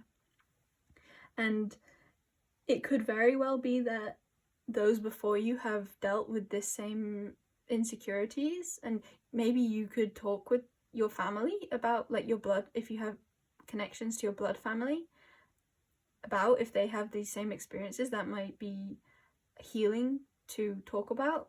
However, for a lot of you, I'm really feeling more like, actually, even though it was passed on like hereditarily in the bodies of your family, of your blood family, I think it was kind of repressed and almost like it activated with you. Like, I feel like a lot of you may see your parents and be like, they have such like a healthy view on sex, or that they feel like really open and okay with that. And also, I'm saying sex and that stuff, but it can be around anything. This is, well, sacral chakra, maybe it could be sexual trauma that you're releasing. Oh, yeah. What was I saying? Yeah, even if your family seems healthy in that respect, it could definitely be that, like, there's something is like, you are the one who is dealing with it. I don't know. It's like it's activated for you. You know how like some creatures, it's like, or like in some fairy tales and stuff, everyone in like previous families have the like capability, but only some of them can actually use it. Like, for example, like magic may have been passed down through a family, but then only like the great grandson of the previous like mage is also like able to wield magic, that kind of thing. It feels like that for you, but with trauma.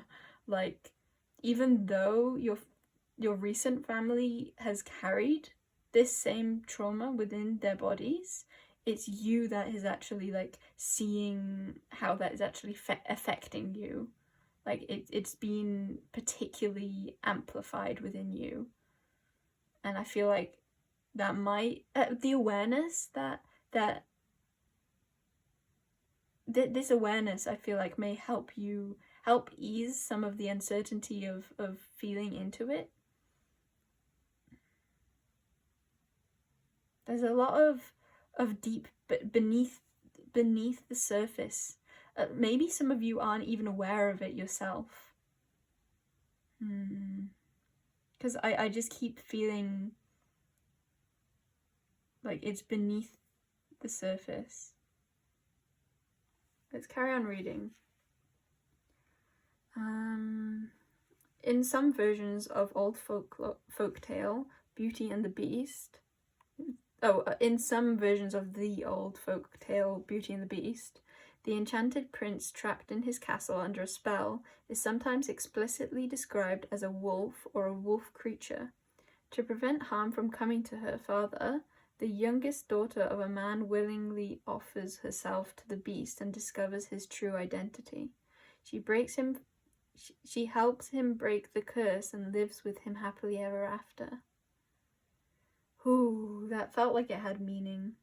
It feels, it feels like you're breaking the ancestral line. Like, you're the one that's going to heal this line of trauma and be able to flourish as a result. It's like, words are hard to explain. I feel like even if your previous family has had this like dormant within them, it has affected them, but like they haven't been able to reach certain happiness because they haven't processed this unhealed stuff within them, because it hasn't been very prominent for them. They've had other stuff that is more prominent for them, for you, it is very prominent for you, and so you can heal this and reach that like full potential. It's kind of what I'm feeling. Upright is healing, releasing baggage, travel. Yeah, healing and releasing baggage. Shedding. I love synchronicities like that. Okay. Reversed is struggle, stagnation, unfinished business. There's a little bit of reversed energy in that. Like unfinished business kind of feels a bit into like it's the past. It's like the really past, not even the past of this human. Okay, when appearing upright, you may be getting ready to transition to a new place, either physically or spiritually. Moving on sometimes means leaving things behind, which can result in feelings of sadness and loss. Yeah, there feels like a lot of like grief here, or some sort of, yeah, it feels like grief, but I would be willing to bet that for a fair number of you, it's grief of something that you didn't even experience. Like again, being, like, you may have feelings and emotions of having been sexually assaulted, but that never happened in this physical incarnation. And it could just be that you're processing other people's, like your family's, they did experience that, and now you're feeling it and able to release that. Yeah, it almost feels like you are clearing, like what you're shedding is, or like what you're shedding is other people's, and that I feel like this reading wants to like you're doing so well. It wants to commemorate you for. I'm being drawn to the heart chakra. It's like I feel like you chose to do this from love. Like you chose to clear, to do this shedding for the benefit of the collective, or the benefit of your family line, or for like it feels like the benefit of more than just you. I want to emphasize you will benefit from this greatly. However, I feel like it's not just you that is benefiting from this. Yeah. Okay. Yeah, and I feel like that maybe there is a lot of shame that you carry around, like sacral energy, around expressing your sensuality, and that is what makes you want to like coil up and be in a state of like shame of that. And that is what that opening up, and that would kind of explain why for you it is both like you do it, but it is also a natural doing, and how it isn't like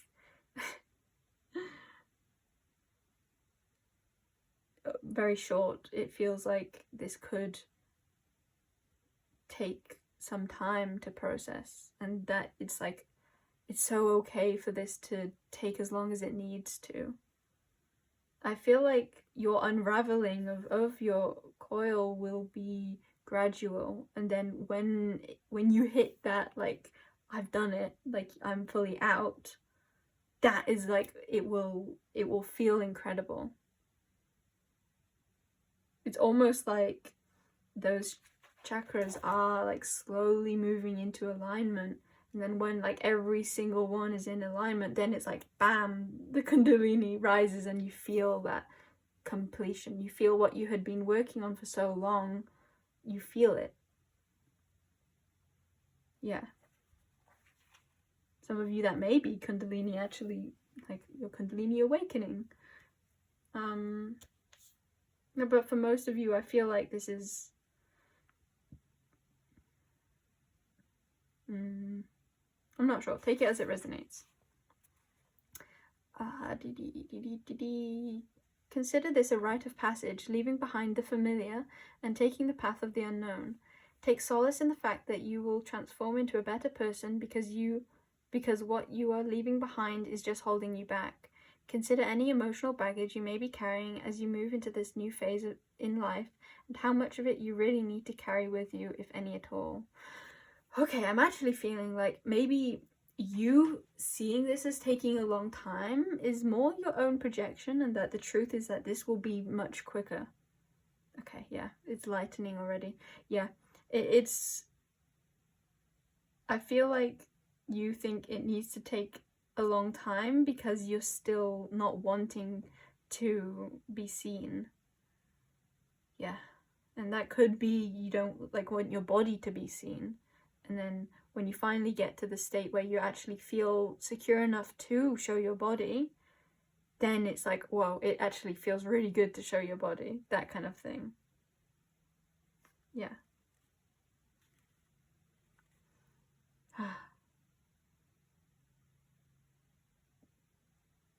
And you did get the pillow, which kind of relates to like bed. Yeah.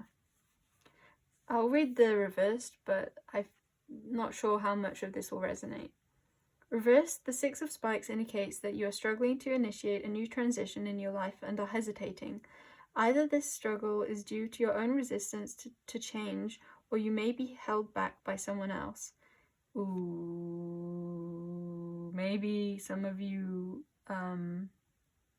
find it particularly difficult because of someone who's not very encouraging.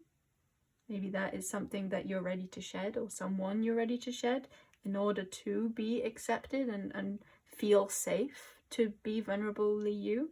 Maybe some of you feel like you should feel okay being yourself with someone who actually isn't very accepting, and that you're ready to release those dynamics and move into people who will be very loving and open to where you're at, or who just will love you and who are more accepting. Again, take it as it resonates. Either this struggle is due to your own resistance to change, or you may be being held back by someone else. It's possible you also had no say in the upcoming changes, and that has manifested into resentment. Yeah, it's like it's not yours, but you gotta deal with it because it's in your body. Getting your head stuck in the past is just weighing you down even further and making moving on impossible. I also do want to say, like, if you have experienced like very physical traumas, I'm not saying that didn't happen. You obviously know your circumstances better than I do. And that even if you did have those experiences physically, I feel like it's like you never attracted them because you deserved them in anything close to, like, you did not. You are worthy of just love and being appreciated so fully.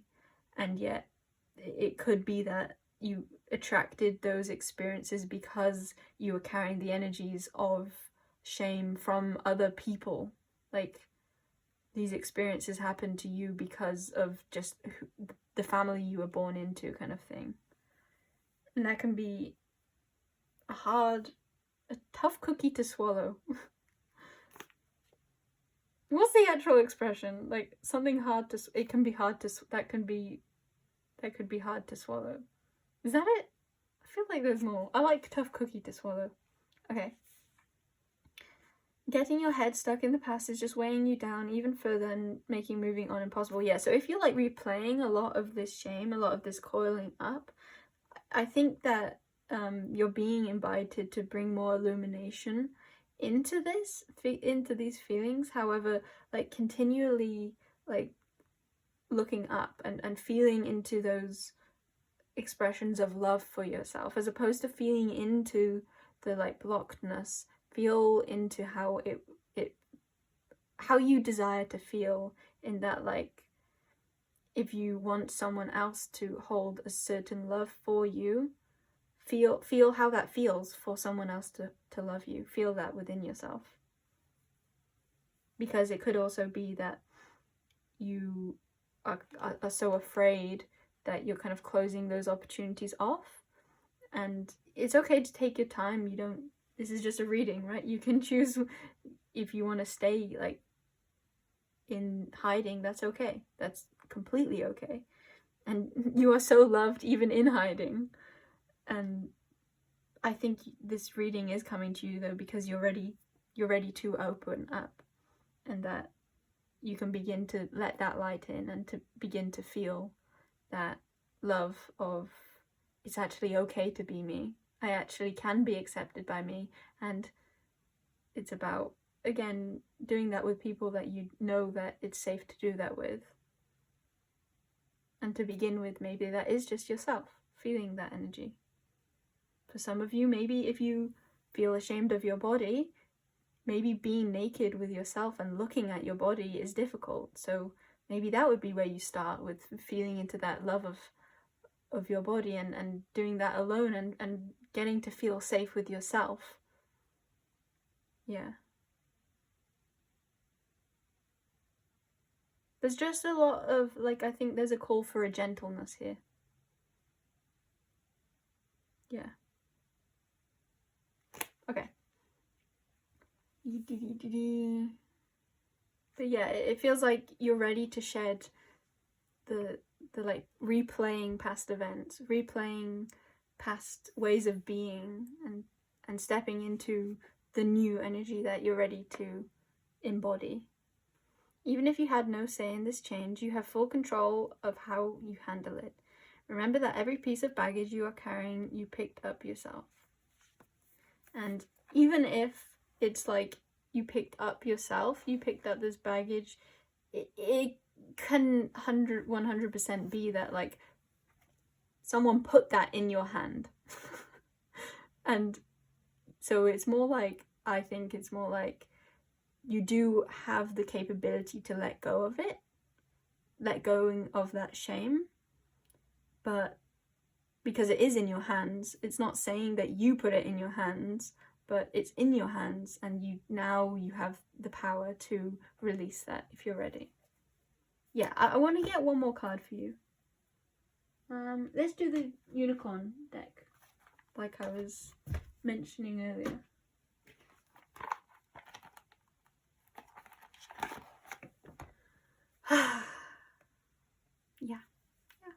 Yeah. Something wants to come through me at this time. I'm gonna allow it. We want you to know that you are so safe. There are some people in your life that you feel that you cannot trust, and when you open yourself to feeling this love within yourself and releasing this shame, you'll actually see that there are more people in your life that are willing to accept you than you're currently seeing. You have a lot of fear of people disrespecting you, when in actuality it's more that you are existing in this state of disrespecting yourself. And when you allow yourself that love and that compassion and that tenderness, you will be able to see who can hold you in that same energy. There are some people in some of your lives that are able to hold you so fully, and they love you so much, and you're being invited to open up to this energy. For there are beings and people, even those of you who they aren't in your life already, though there are some of you that have these people in your life already, others of you, they will come in very quickly as soon as you allow this state of being within yourself to exist and to show yourself that you already are whole and you already are lovable. It is safe for you to open. It is safe for you to be yourself. It is safe for you to show your body. It is safe for you to exist, to be. Okay, thank you. Okay, that wanted to be channeled in. That was not from Anwen. That was more Weaver of Worlds coming in, like, you didn't say it well enough. Cool. Nature, I love that. Ground yourself. Find a sanctuary in nature. Connect with the elementals.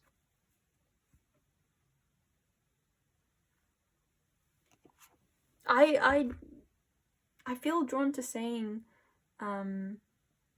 it's okay that I didn't say it well enough. I feel like maybe there was a couple of you who weren't okay with me saying that, but for me it's like, no, I don't think I did say it well enough, and that's not like, that doesn't make me any worse of a person or any less valuable.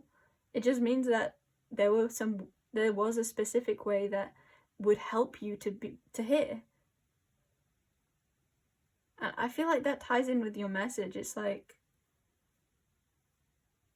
no matter how you express yourself and like who your authentic self is, even if you deem that as like less valuable, less capable, it's like, no, you are intrinsically loved just the way you are. It's okay for you to be not at the finish line. Like, it's okay for you to not fully accept yourself yet. But that doesn't mean that you can't like already open up to those feelings of fully accepting yourself. I know that's contradictory and kind of confusing, but I think it's true for you. I think that maybe you hold yourself back from even like beginning to feel into the energy of self-acceptance because you think that you need to already accept yourself before trying. So you got anger. Safely express your anger. Use anger as a positive force. Honor all of your emotions as sacred. Yeah, we've got full spectrum also.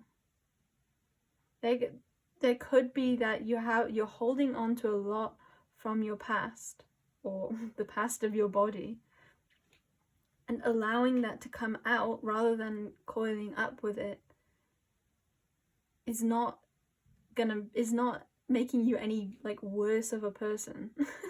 It's like you are feeling emotions within you, and it is advised, it is beautiful to let that out.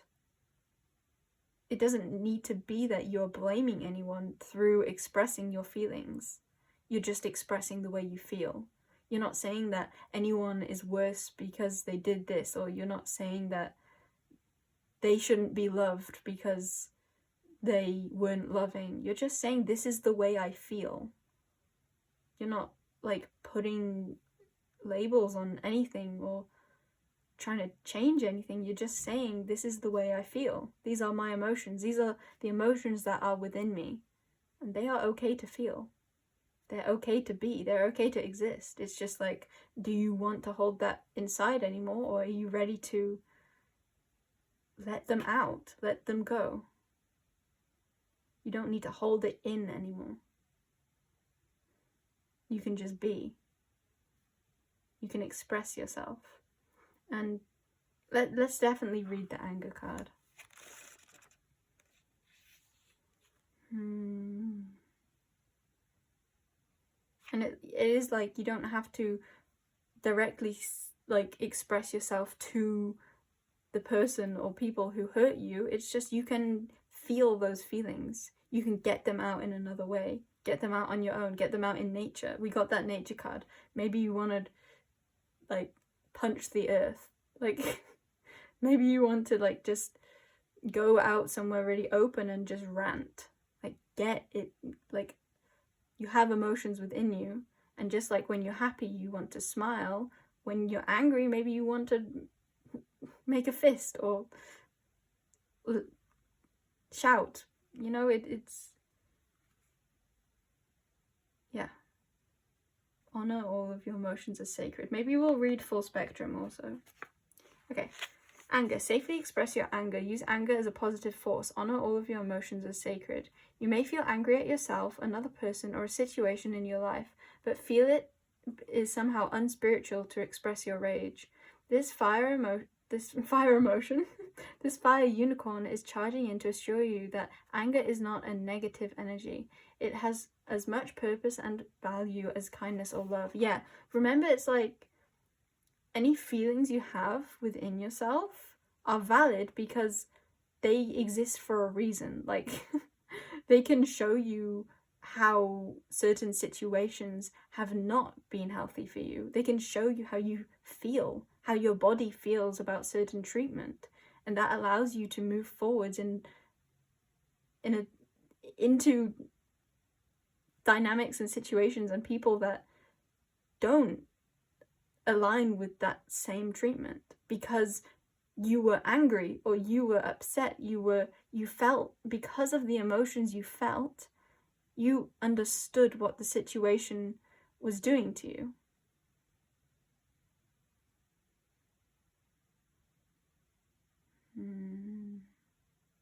Yeah.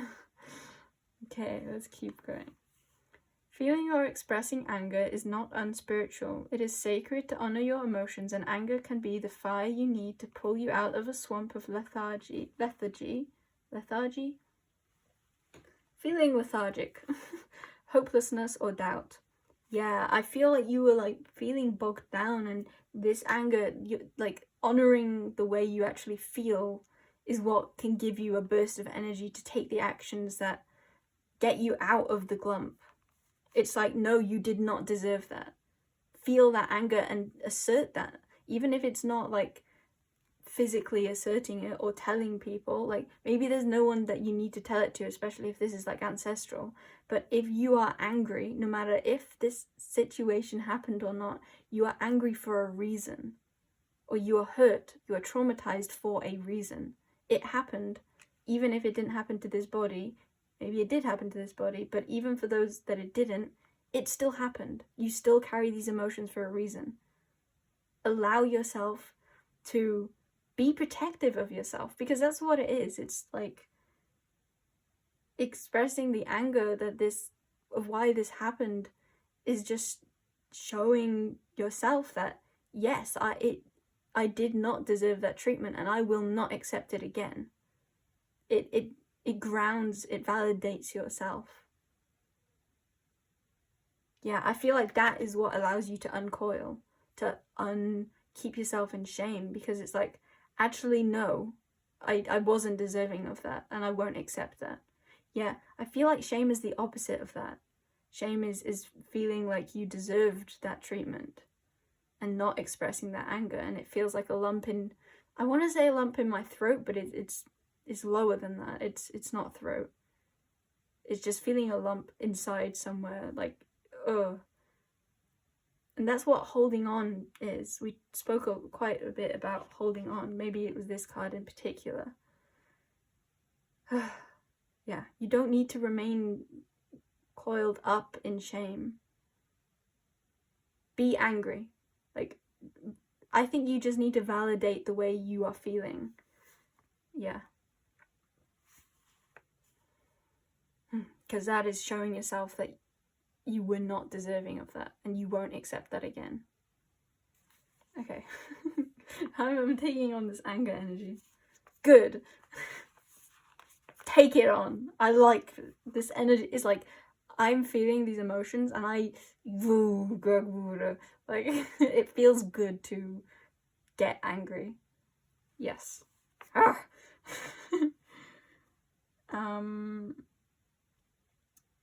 It can be the surge of power you need to finally set a boundary or to say no to someone or something that is disempowering you. Anger can also be the key to unlocking deeper fears and being free of the wounds that lie beneath them.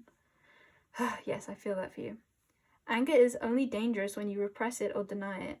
Just like a volcanic lava flow, it builds up. It can be a destructive force when it finally erupts.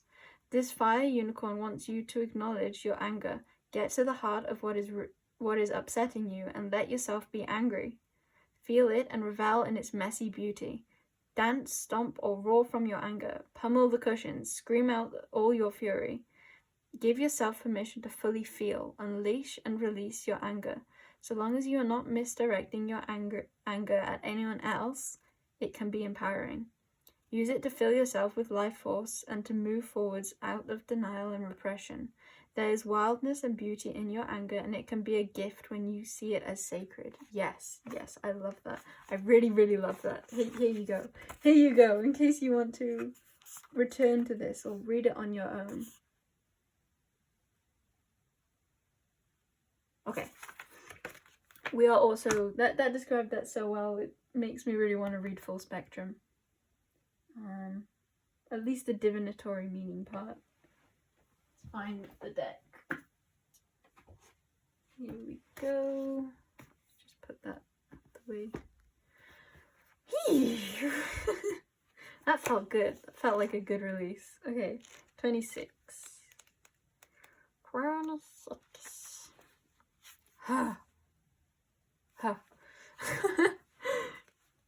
Creating heaven on earth by honoring the perfection of nature's cycles, going beyond the judgment of good and bad, the merging of duality, raw nature, like raw nature, yes, that encompasses it very well. Let's put this here so you can see it while I'm talking.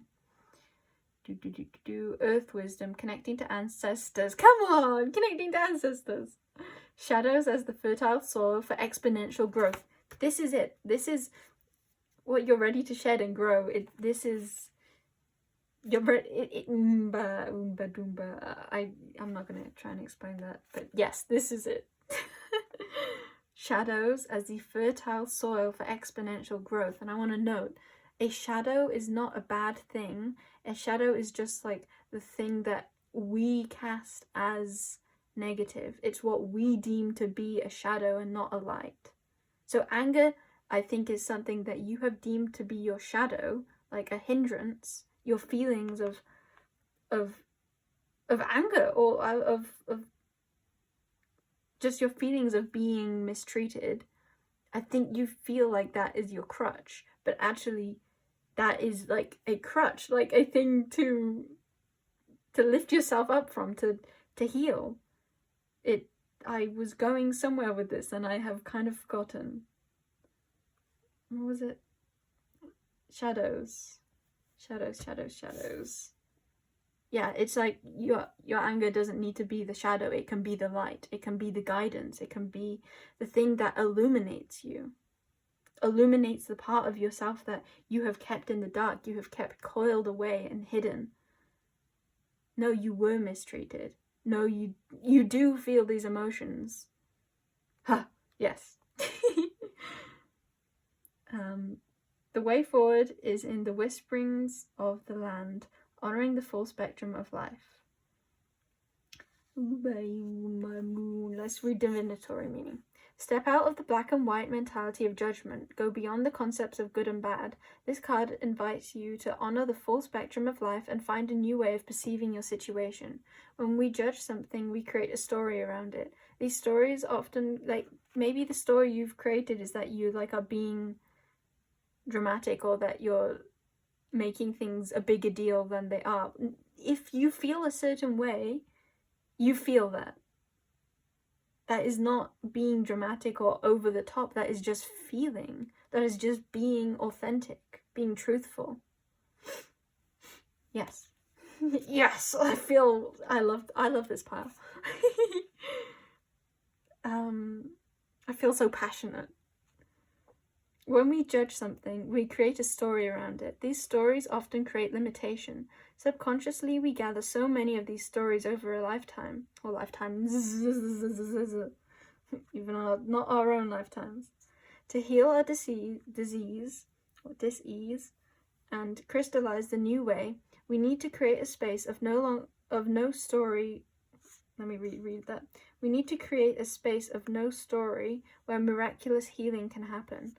This space empowers us to be all we are and allows us to know our truth. Yeah, there's no story because it just is what it is. You don't need to know why you feel any certain way to validate it. You just know that you feel it. And that's enough. Embrace the full spectrum of creation in all her colors and the raw, muddy, earthbound shadow parts of a situation to determine whether they are actually bad or if stories you have held onto are limiting your perspective. Yeah, so again, for that message that I got into a channel-y state for, if there are people that you think would not accept you, maybe question if that's just a story you're telling, or actually maybe they do accept you. Maybe they would if you showed yourself, or if you embrace that feeling yourself. Okay, so this was a bit of a jumbly reading, but I think I got to the core of it, the heart of it, and I wish you much anger. I wish you much expression on your journey and validation of your feelings, because everything that you are is yes. You are yes. That is what I'm leaving this reading on. You are yes. I love you very much. Yes. Okay. Bye. Hi, Pile number 2. Welcome into your reading. Mr. O'Paper welcomes you too. And we'll get straight in. I already have an idea of where your reading is going, and I want to immediately write. First of all, 2. You are the second green snake. The really long one. So, when the time is right, that's what I want to write, and I want to write it. I want to write it here. No, do I? I know. I know. When the time is right. I'm being drawn to the fact that drawing the ink started off, I don't know if you'll be able to tell, like quite unclear, and then it got stronger by the end, and that really feels like you. It kind of feels to me, so you got 4 of spikes, and what you're ready to shed is acting before you're ready. And what are you, like, so what are you ready to shed and grow, question mark? What you're ready to grow is acting when the time is right. I think it's more like you're ready to live in the rhythms of life. You got 4 of spikes, which is 4 of swords, which is about rest. And I really do feel like for you, you are very eager. The snake I draw very intuitively, and your snake is like ready to pounce. I feel like when you get inspiration for something, or you know what you need to do, it's like you just want to do it. You just want to do it immediately. Even if your body and your like spirit isn't ready and wants to do something else or needs rest, doesn't have the energy to do it, it's like you want to force yourself. And I feel like that is what you're shedding, forcing yourself. I think I'm being drawn to the fact that I'm holding this crystal, and this crystal is poppy jasper, I believe, which feels very grounding. So I feel like what you're in need of is like chill, relax, everything's okay.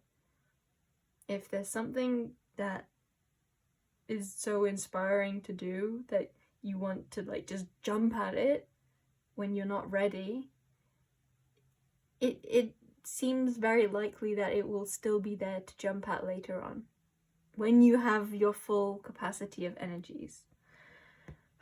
So what you're ready to shed is probably the limiting beliefs you've been taught around needing to get things done, that being productive is more beneficial than being restful. But for you, I think you're coming to understand the rhythms of life more. I think it's not only the rhythms of I feel like it's twofold, in that it's like you're understanding the currents of like the universe, but you're also understanding the currents of your body, and you're also seeing how those intertwine. I feel like a lot of synchronicities are going to come for you, and I think that a lot of that is coming from the fact that you are opening up your awareness of the undercurrents, of the rhythms, of the unseen, of really feeling when it's time to act and when it's not. The snake in and of itself is a very intuitive animal, and it is methodological. So I drew like an eye looking thing. It kind of reminds me of the third eye, and I feel like what you're shedding is the skin that blocks your third eye, and what you're growing, your third eye. And I feel like what that is going to look like for you is knowing when to rest and when to act. I also drew, it's like the part of your body, the snake's body that is on the ground, is being like illuminated. And then we also have the top, which is the eye, which is like less, which is not on the ground, and which is also kind of illuminated. So again, we've got like a balance of acting and not acting, and both of them being integral to the entire picture. I think that a lot of synchronicities are going to come for you, and blessings, it feels like. It's like when you act when the time is right, I think you're going to really notice your world changes. Things just fit, things flow, and you allow yourself more, like, you allow yourself to be you. I feel like this is about allowing your true nature to unfold in that, like, what is the rhythm that you flow to? Yeah. Okay, so let's look at your other cards. I was trying to get snake cards. So, the Four of Spikes. And we'll read this from the deck, because there's a story that goes with it. All of these, actually. Are we going to read all of them? We'll see. Then we got the Wheel of Fortune. And Five of Coins. So it could definitely be that the way I'm seeing this is that the part of you that feels like you are, that you need to run on empty, the part of you that feels that you must take action, like you must always be acting, or that you can't wait. The part, yes. You are shedding the part of you that can't wait and allowing yourself to flow. And I think the part of you that can't wait is the part of you that fears lack abundance. I think you fear like that you need to be keeping up in order to like keep up with money or keep up with income or being provided for. I think that what you're coming to understand is that you actually are not, like, that mindset is only keeping you like tangled. And yeah, I'm almost seeing this like, because the snake is so tangled up, it's like he was trying to go in loads of directions at once. It's like you're trying to exert energy that you don't have. You've only got the ability to hold on to like two of the coins. So you actually, if you were more like majestic feeling, I feel like, which like it kind of feels like he owns all four swords, but the snake feels like he only has two.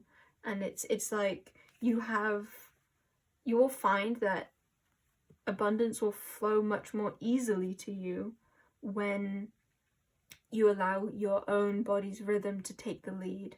Because I think you'll actually find that you do have more energy when you rest also. No way. Resting gives you energy? Yeah, I feel like that's what you have been living as, and that you are definitely ready to shed, that you are already shedding the mindset of, I have more energy, like I can do more when I just keep doing. But no, it's like you can do more when you give your body all the sustenance and rest and nourishment that it needs first, and to continue that rhythm of nourish and productivity, nourish and progression in the material sense, or in the like masculine sense. So this feels a lot like balancing your feminine with your masculine. Like, yes, you have the desire to create and to move forwards and to take action. Like, that's incredible, inspired action. But that's the thing, it's inspired action. It's not just go action.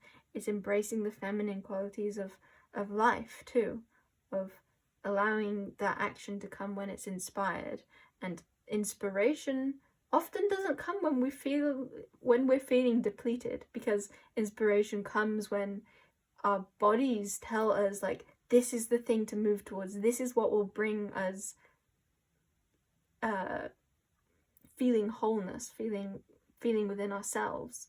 This is what will bring us happiness, basically. This is the example I'm giving, at least. Like, you feel inspired when your body knows that you'll get happiness from doing this thing.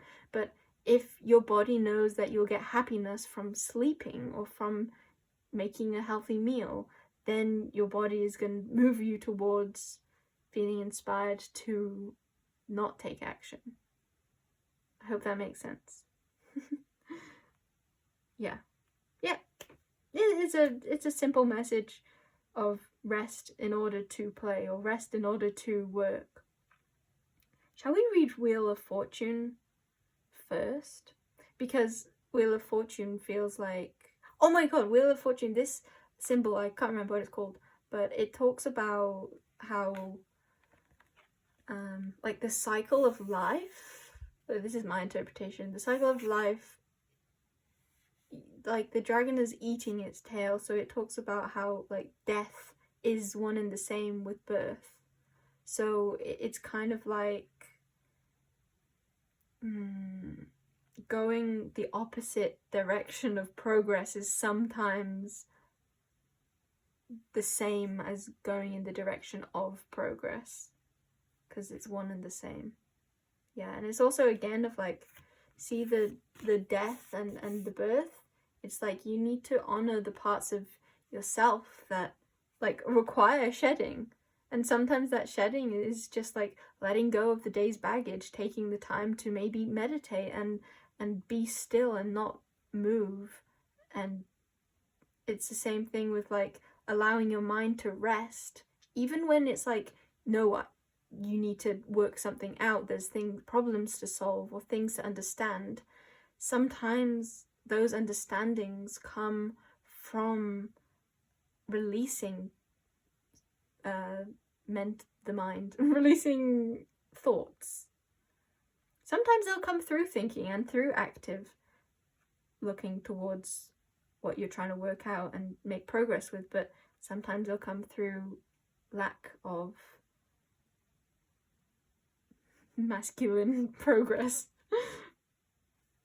Yeah, I want to emphasize again that these dead leaves are just as much a part of the cycle of the whole as the grown leaves. Yes. I feel like maybe you are the pile that I wrote and grow for. Because I felt like unsure as to do it, and I feel like that is because it was just for you, primarily at least. Because it just does talk about shedding and growing. It's like the universe or guidance wanted to come in to assure you that, what are you ready to shed? Like, yes, shedding. You're ready to shed, not shedding. In other words, shedding is your growth. When you shed and allow space for shedding, that is when you are able to make progress and able to draw in the abundance that you seek. And that can be external, but it can also be internal. They're one and the same, really. And when you really see that more deeply, you'll see that, like, yes, if you want external abundance, notice how abundant does your body feel, and what would nourish your body into abundance, into abundantness. Yeah. I also feel called to note how, like, decay, letting go, releasing, and that can be like releasing your grip on life, releasing your grip of needing to be impulsive.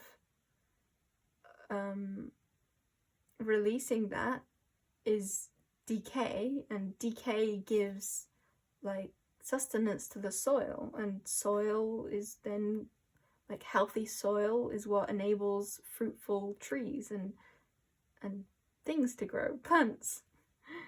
Compost, that's the word. Compost, yes.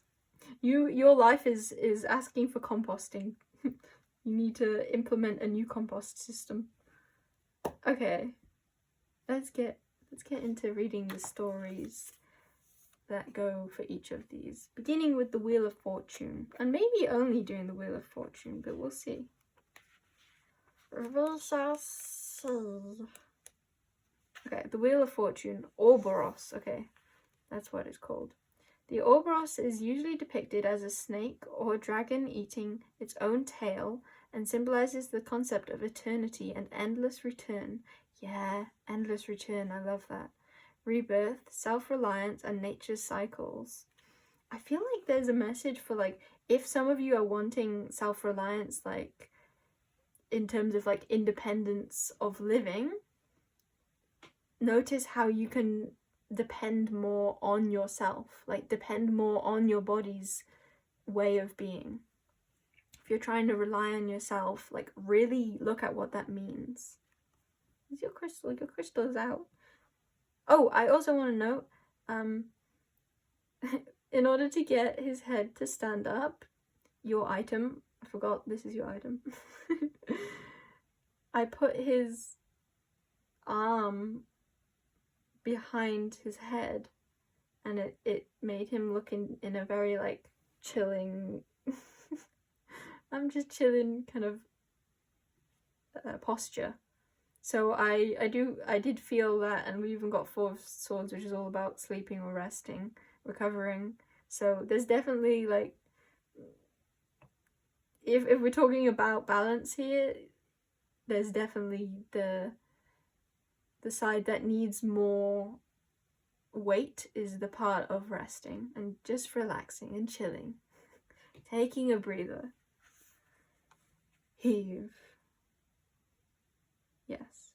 Yeah, and noticing that it may be less that your feminine is wounded, and I think maybe your feminine is more healthy, but it's more that because your masculine is in detriment, that makes it look like your feminine is. The way of explaining this, maybe some of you already understood that, but it's like, if we view this as masculine, the action taking, and this as feminine, the resting, the feminine is resting, and the masculine is all caught up in a bind. Oh wow, I'm just noticing how, like, his tongue is out and he's going like, wah! And that is kind of what I drew, like the tongue is out, and I also put like poison is kind of coming out of it. Yeah, it's like you are poisoning your own creations because, or like your progress, poisoning your progress because you're doing it when the time isn't right, because you're not waiting for the cycles of life. Yeah. And it's so understandable that this is what society it tells us we need to do, but when we actually understand that life isn't governed by, like, humans and the way the systems they have in place, like when we listen to our bodies, we're listening to the universe, and the universe is pretty damn powerful. So it's just recognizing that this is more from fear than from healthy masculine. So I'd say that if you have trouble in allowing yourself to rest, look at your mindset around working, around taking action. Like, if you feel it hard to rest, what do you feel like you should be doing instead? And why do you feel that? Where does that pressure come from? And I think we'll pull a few cards on that. But first we'll finish this. Yeah. Yeah, okay.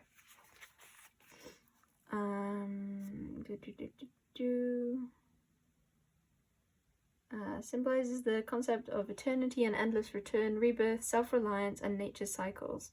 It is an ancient symbol dating back as early as 5000 BCE, with the oldest known example appearing on a jar belonging to the Neolithic Yangshao people in ancient eastern China. Many cultures, including Greek, Indian, Amazonian, Egyptian, and Nordic, have used this symbols on temples, artifacts, and in art, and it is still used today in Jungian psychology, cybernetics. What is cybernetics? I don't know. And many modern fictional stories. Upright, karma, destiny, good luck. Reverse, breaking cycles, stressful change, bad luck. Ooh, I love that. Breaking cycles, yes. This is a reading of shedding. The upright Wheel of Fortune card reminds you that the universe has a plan laid out for you. Yes, okay, yes. Whether it aligns with the plans you have laid out for yourself or not, yes. Yes, so this doesn't have to be necessarily just... I think a lot of this is like day-to-day what you do, and that you'll see how much divinity can flow through you when you allow the cycles, when you allow the true flow. And that I think you'll find yourself being so inspired by life when you allow yourself to not force inspiration. Life changes. There is no... Did I skip? I didn't even go to the start. Yeah, it's like you're trying to skip ahead, but the universe wants you to take every single step. Some of those steps are going to be being more like creative. It doesn't have to be sleeping all the time, but it can just be doing things that you deem unproductive, but actually it's productive to your well-being. And you can be more efficiently productive when you are caring for your well-being. Like, it's gonna spark... Yeah, I don't think I need to explain this anymore. The upright Wheel of Fortune card reminds you that the universe has a plan laid out for you, whether it aligns with the plans you have laid out for yourself or not. I guess I had read that. Weird. Okay, I just guess I needed to get that message across. Life changes. There is no living without the constant turning of the wheel. Yeah, I feel like you feel like if you stop, that means life stops. But life continues moving. Yeah. You continue moving, even when you seem stopped. If you find yourself going through a difficult period, know the sun will rise another day, and things will start to look up from here. Misfortune can't stay forever. Alternatively, if things are currently in a heightened state of bliss, know that you might have a period of realignment coming up. Yeah, it's just about honoring every part of the cycle, and when you feel unmotivated, that's not a sign that you've done anything wrong. That's just a sign that that's the stage of life you're in. And I don't think it's like the label of, yeah, I'm in the unmotivated state. It's more like, that's like the negative part of that. The positive would be like, okay, but if you're not feeling motivated, what are you feeling? And you would be in that part of the cycle. For example, creative versus like working. Actiony, I don't know. When reversed, this card indicates the wanting to control or challenge sudden setbacks in life. While this is natural, it is not always possible. Bad luck might rear its ugly head, but you have the choice to take initiative and act on your own to improve the outcome. Yeah, but I feel like you feel like things are bad luck when it's not, and that you try and change that bad luck, but it's not bad luck. It's just guiding you in a way that you hadn't seen.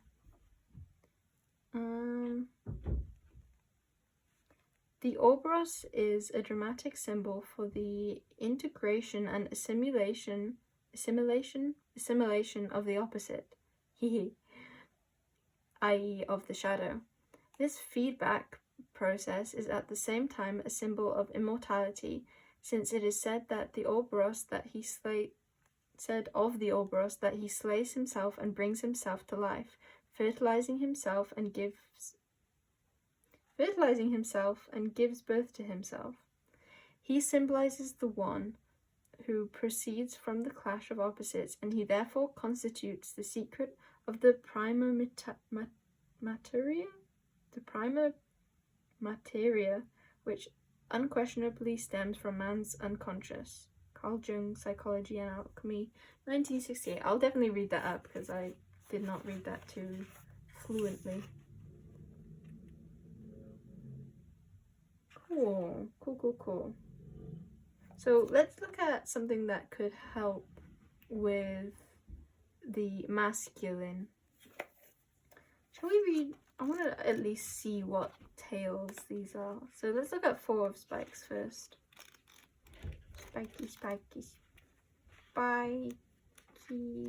full of spikes, snow snake. Purported to be highly venomous. Yeah, the venom. Purported to be highly venomous, this snow-colored serpent cryptid thrives in cold temperatures and is only active during the winter months. Much unlike their fellow reptiles, the color naturally makes it indistinguishable from the freshly laid snow around it, protecting it from both humans and prey.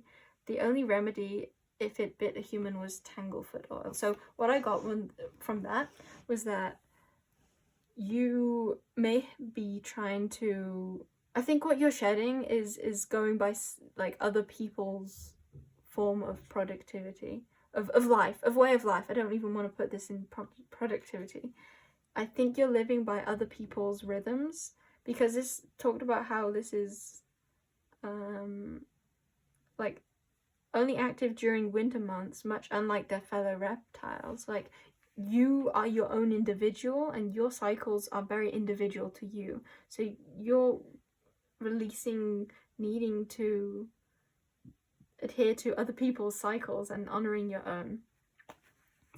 I also got from there, and that is protecting you. Yeah, it feels very much like you're afraid of doing it your way in case that leaves you vulnerable. But I feel like your authentic self is your power, is your protection. The forces of life, like when you flow with divinity, you're in flow with divinity, like the divine. Yeah, I think that's all that needs to be said about that. I'm not saying it's an easy mindset to get out of, but I'm also not saying that it's difficult. It doesn't have to be difficult. You can just step into it.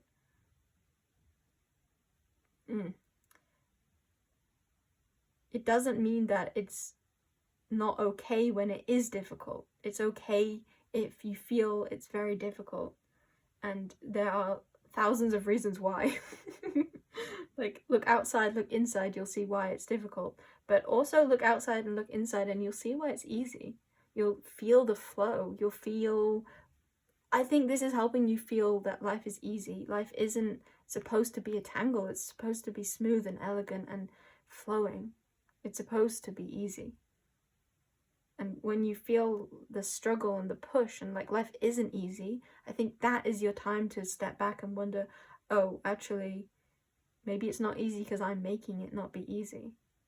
How would it be more easy? And can I implement that into my life in more ways than one? Yeah, okay. Coins. 5 of coins. The snake. It's called the snake. Cool. Oh right. This is the part of the storyteller's title that is the Chinese zodiac. So the snake. Legend has it that the snake used to have 4 legs until it began attacking humans out of disdain. After an unheeded warning from the Jade Emperor, he ordered his divine soldier to cut them off as punishment. Spending the rest of his life devoted to making up for his mistake, he began to eat pests and slither on the ground silently so as to not bother humans, even going so far as to devote his body to the traditional medicine after he died. I wonder if that so as to not bother humans. I wonder if some of your like coping mechanisms are like, my point is maybe you're afraid of bothering humans. Like maybe you're afraid of taking time for yourself, if that would be like a bother. But and for some of you, like my example is, if you have kids and you think that you're being unkind to take time to just yourself, but this would be saying then actually, if you really understand the role you play, you'll value that you taking time for yourself is you regaining your own energy in order to provide for them even more fully. And I think even if that's without kids, it's more like if you taking what you need to honor your own cycles is what allows you to give to yourself more fully, and subsequently giving to the universe, existence, everythingness, because everything is interconnected. So valuing yourself is valuing life and everyone and everything.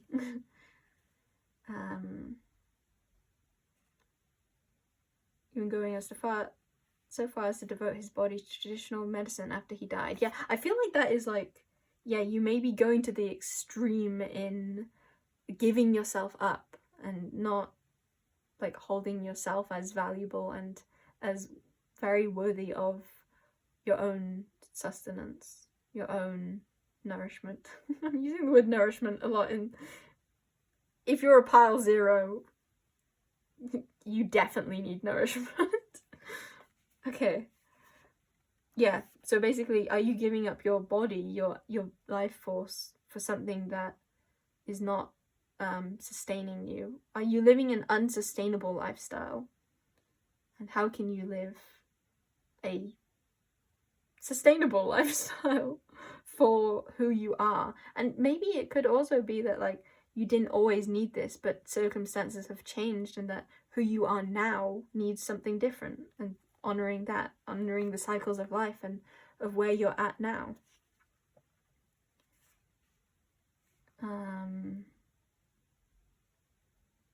Only then, after he atoned, was he rewarded with a place in the zodiac. Snakes are determined creatures, private and reticent. They are very wise, but easily stressed, and require their own space and time before they can feel normal again. Yeah, they are very... This feels like you. You are very wise, but easily stressed, and require your own space and time before you can feel normal again. Yeah. Yes. Yes. Yes. Yes. Yes. Yes. Okay. Upright. Adversity and worry, misfortune, isolation, reversed spiritual poverty, recovering from financial loss, isolation. Yeah, this is just like your mindset. If you want to read that, I feel like that is the thing to release.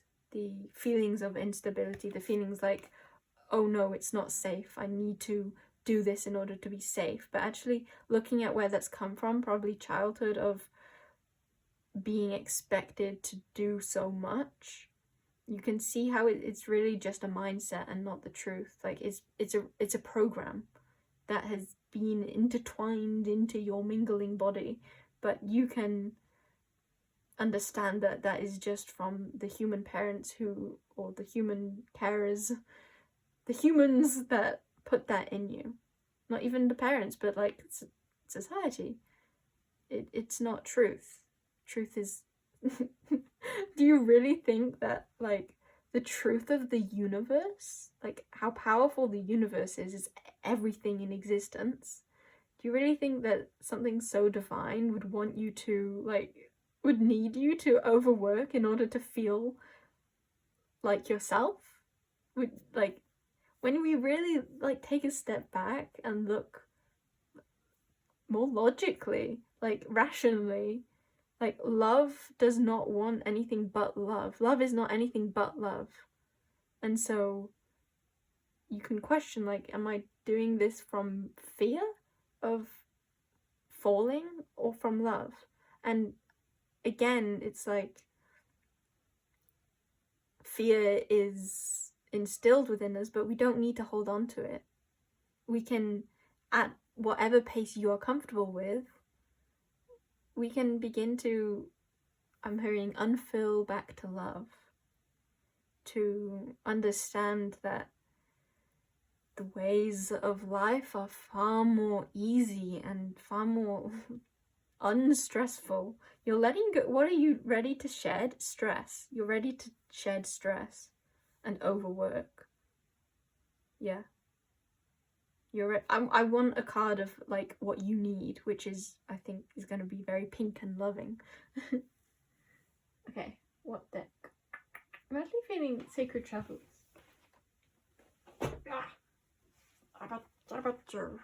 Okay. Okay. Yeah, I even feel now my shoulders are tense and I need to just have a massage or something. Or just to touch my shoulders, loosen up, drink some herbal tea or something, take a bath. Just breathe. Maybe like going for a walk in nature would be healing for you. Okay, so what is the energy that pile 2 is growing? I'm hearing like they don't want me to stick it to that. Okay, so just through love, through divinity, let's get a card for pile 2.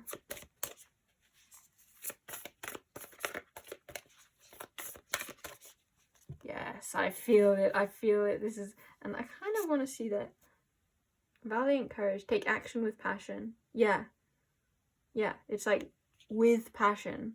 Wait till you have the passion. And I also felt like that was a bit like this stepping into love takes courage. It sometimes feels like a leap of faith, but when you take the first leap, you will see how it feels, right? It feels in flow. You won't need to always be, it won't always feel fearful, because you'll have the evidence that you are supported and that things do work out better than you could have hoped. And so maybe you can, it's like, yes, it requires courage, but it's not saying you have to take like the biggest leap forwards.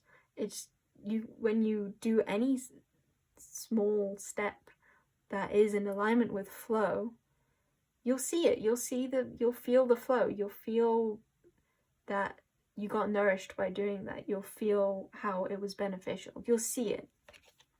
You'll see it. When you allow, when you truly allow. Okay. So what is this card? I'm excited because it felt so true. Answering the call. The time is now. That's kind of ironic because it's like, yeah, the time is now though, because it's like answered the call. Yes, this is perfect. This is so perfect.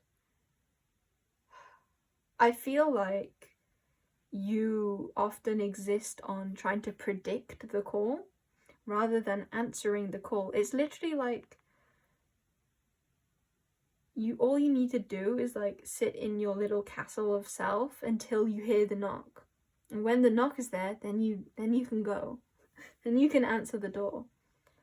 But it's like, wait till it knocks. Wait till you feel that surge of yes, the time is now. When the time is right. Okay, come on. Yes. Yes. When the time is right, you'll know. You'll know when the time is right. You'll feel ready. You'll feel or hear. Some of you may even be like clairaudient. You might actually hear the words. Because it's like in quotations also. The time is now. You'll feel it. You'll know when the time is. And I feel like this does speak primarily to that in the moment you're answering the call. But I also do feel like this is speaking to like, you're ready for this like transformation. You're ready to step into the version of you that listens to yourself, the part of you that is open to hearing the call and to acting when the time is right. Yeah. So this is both speaking to like a larger perspective on the shedding that you're undergoing and what you're ready to start embodying, but also of each moment. This is like the answer when the time is right. Yeah. Okay. I feel like I forced that close. Yeah, I feel like, I guess I'm being guided to talk, like bring this message home even more, because I just tried to close off the reading when I didn't personally feel like it was ready to be closed off. I think that there's definitely a need to really answer the call, really question why you act when you act, and to feel into the presence of there's no rush. My belly rumbled then. Yeah, my belly rumbling, like some of you maybe not eating and like, it's like you don't need to rush onto the next project. It's like you'll gain energy through eating. Pile zeros can attest to this. Eat that burger. Eat that healthy, enlivening burger full of vegetables. Yeah, it's that my belly feels so significant, and all of that, it felt so significant of like my mind, the masculine. This part of me was trying to close off the reading before it felt right. I did not feel like closing it off. It was, the messages had not all come out yet, and yet I was forcing it because my mind was like, I should, like, I need to rush. I need this reading to be quicker. But my belly rumbling was like, no, you're hungry. Like, no, there's something you need to do first. It's not time yet. It's time for something else first. The reading will close eventually. I will, like, at some point, like, the reading does not go on forever. It not being ready doesn't last forever. You will be ready, but it's just, there requires a level of trust in order to let go of needing to control when it is ready, when you are ready. Yeah, releasing control. I'm gonna write that also, actually. Ooh, I like how inky this one's coming out. Yeah, and I felt very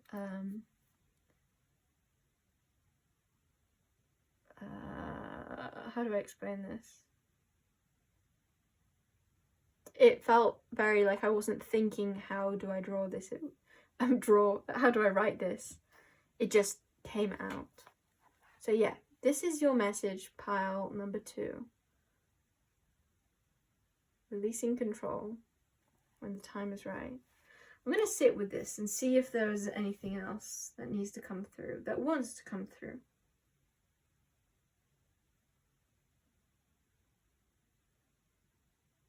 I'm going to drink some water too.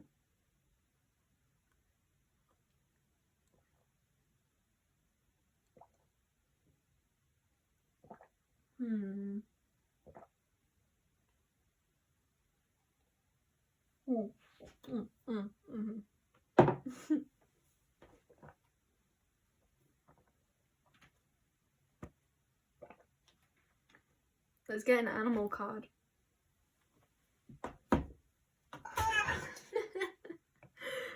I just knocked over some stuff. Chapter Matter. If you want to leave, it does feel like the message is out, and so bye if you feel satisfied. However, if you want to stay with me to get some more cards or single card, then wait until I clear up my mess.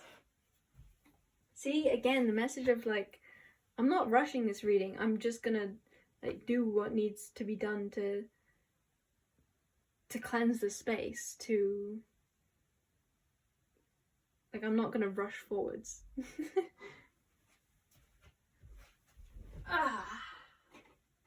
I like this, it's cozy. Oh, I want to show you this too.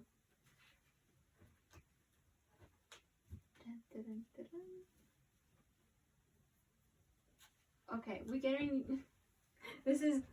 going into extended territories. Extending the reading further territories. Good, fun.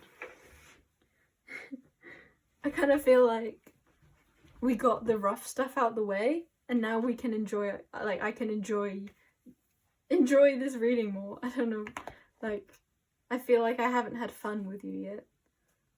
Like, no, that came out wrong. Yeah, no, that's how I feel. I feel like I got out. Oh, low battery. I don't know if you heard me say that, but my phone went on low battery. So I'll be charging it later because my phone needs battery in order to sustain itself and be used well. Okay, At first I wanted to show you this drawing I did. Is that focusing? Because when I saw it just now on the floor, I was reminded that how it looks a bit like a small dragon, mini dragon, which is another name for the year of the snake. But mainly I just wanted to show you because I love it. I love it and I want to show you. Yeah, so there's definitely a message of, are you only doing things that are productive, or are you allowing yourself to do things just because you want to?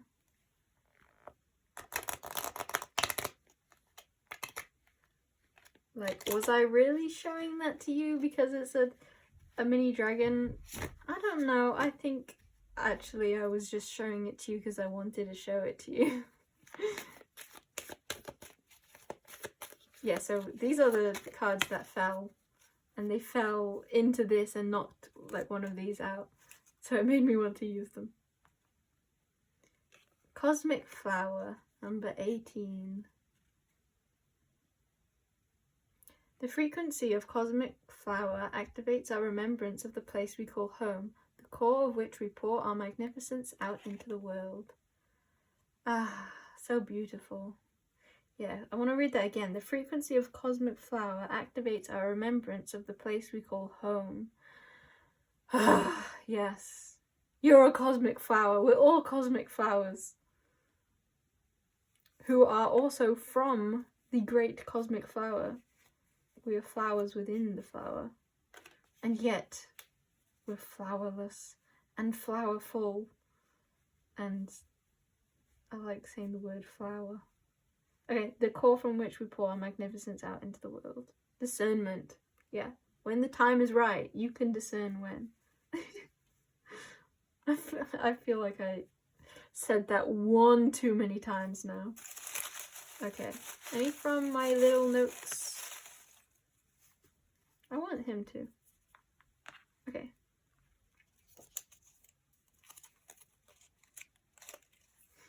It's okay. Oh, I love that. It's okay. And see how much like blank space is here? Like you don't gotta fill your schedule to the brim. Maybe you're the kind of person who feels like, where am I folding up? Let's keep it out for you. No, that's not. I want to put it away. Maybe you're the kind of person who feels like ashamed of or guilty of having like free days where you just do nothing, like pajama days, or like days just where you just lay in bed all day. It's okay. Just being you is okay. More than okay. Okay. Okay. No decision can ever lock you out of abundance / love / life force. Yes, that is, yes, that is what I was saying. A key, oh, right. So, no decision can ever lock you out of abundance, love, or life force. Like, because you are one with life force, you are one with abundance. You're one. We are one. It is only our resistance to that keeps us in the state of thinking that we're not. We always are. It's like trying to rationalize things doesn't work. Like, feel into just the pure abundance of being open to life force, to being open to divinity, and how much that fills you up, and how much energy you have from that, and how much magic can come into that space.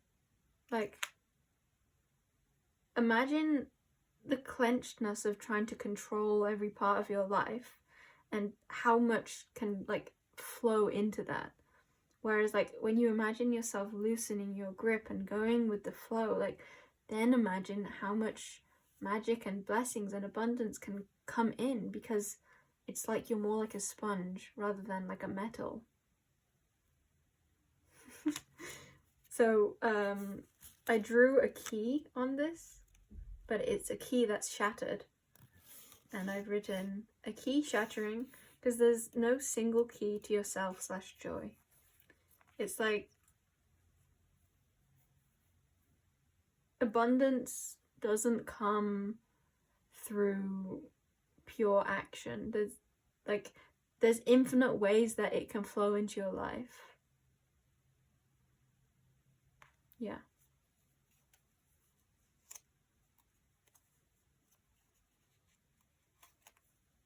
There's a lingering something I want to address there. Yay! Creativity!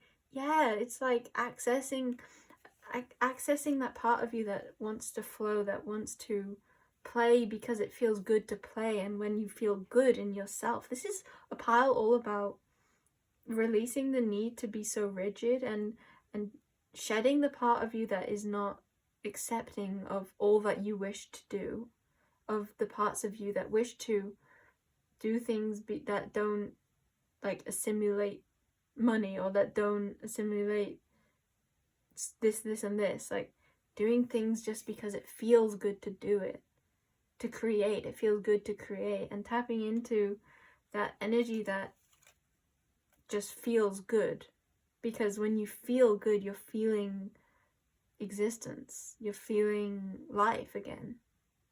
And when you feel life, you feel life. You are fueled by life then, and life can support you because you're actually connecting to life. You're allowing in that support. Support doesn't always come so like rigidly, and I think that just because it may come like the things that you want physically will come like after taking certain actions usually, it doesn't mean that what I want to say is like the inspiration for the particular actions that will bring in that abundance, that inspiration comes through being in flow with inspiration itself.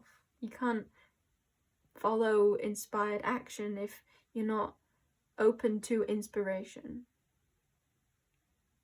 I want to use the example. This is why I could not end this reading. This is why. Because the very first thing I wanted to tell you... One sec, let me move this out of the way. The very first thing that I wanted to tell you was the fact that your pile was what... This card is what made me...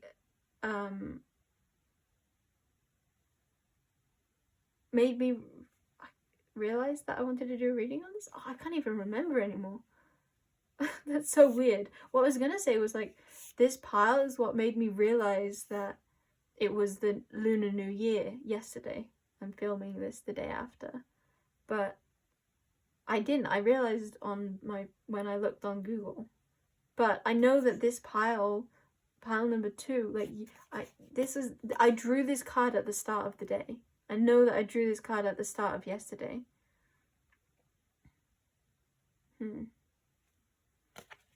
What was the message with that? There was a very strong message. Oh. Okay, so maybe I drew this actually after I realized it was the Lunar New Year. I don't know, but my point is, I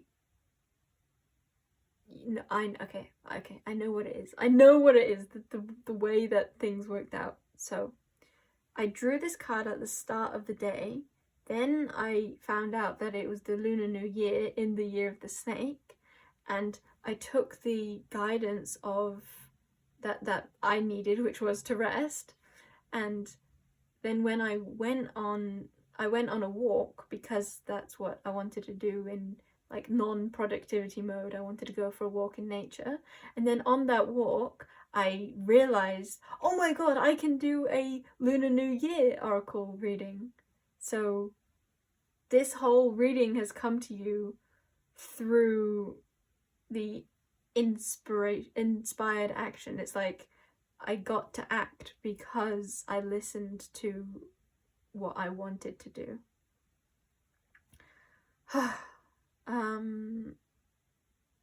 There felt like another tiny message to that I forgot There was more like synchronicities too, which just like made it perfect, but it's kind of hard to explain them. But yeah, I want to note, like, put emphasis on that, because it's like when you really do listen to yourself and listen to what you want in each moment and follow your rhythms, then follow your inspiration, magic, you see the magic in life. Things just flow and it's so divine. And I kind of feel like you know this already, or at least I feel like a lot of you know this already. Some of you haven't felt or haven't experienced lots of like synchronicities, divine synchronicities, and that the coming cycle that you are stepping into will show you a lot, and you'll see the magic of life. But I feel like for a lot of you, you already are very in tune with synchronicities, and this is just a reading calling you just to really heavily lean into that. Yeah. And again, just knowing that like more can come when you flow with life. Okay, pile number 2. I love you very much. I'm gonna go and eat some food, and then I will film pile number 3. So yeah, pile number 2. When the time is right, answer the call. Bye! Welcome into your reading, pile number 3. Mr. O-Paper, Mr. Shaky Table, and me, Weaver of Worlds, we all welcome you in to your reading. There are a lot of messages that have come for you already, and yes, come through you feels very relevant because I feel like you have been called to shed something very particular. And I mean, I feel like I'm going to get pretty specific. So I feel like you are letting go of a relationship that has been pivotal in your journey. I think that I've kind of done this reading, or I felt called to do this reading based off... Oh yeah, this is your item, by the way, the heart. I felt called to do this reading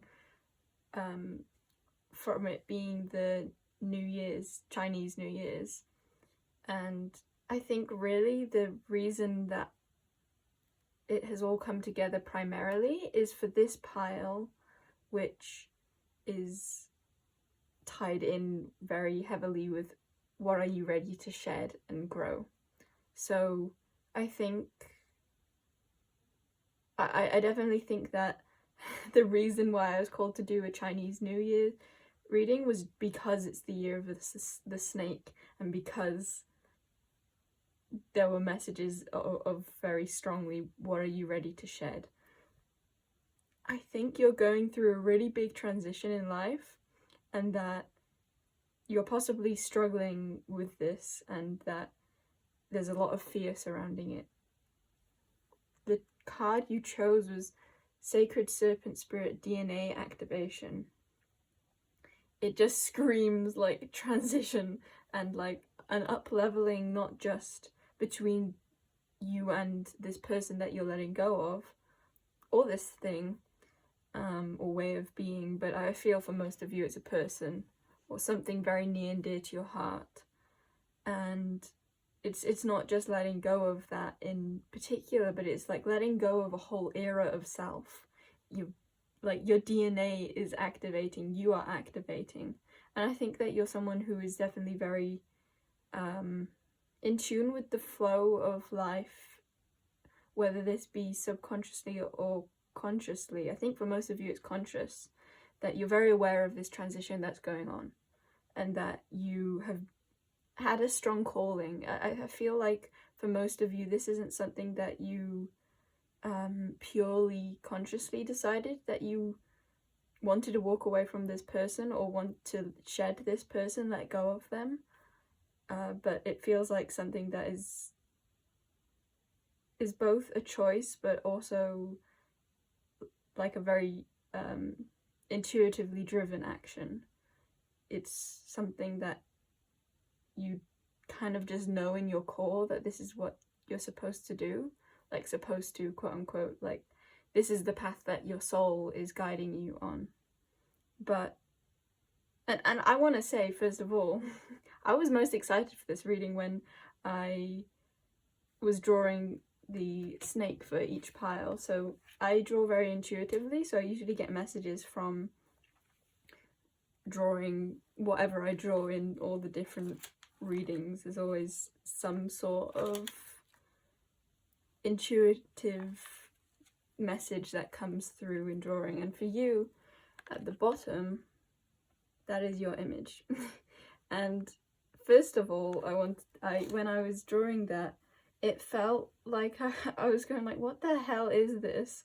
The first thing I did was this, like, I didn't see it as two snakes until I do now, but at first I was just like, I saw it going up, and I guess the message I'm trying to say is that it felt so unusual, or it felt obscure, or that it wasn't really clear. So I feel like what you're going through is definitely something that you don't, it's like you know, but you don't know.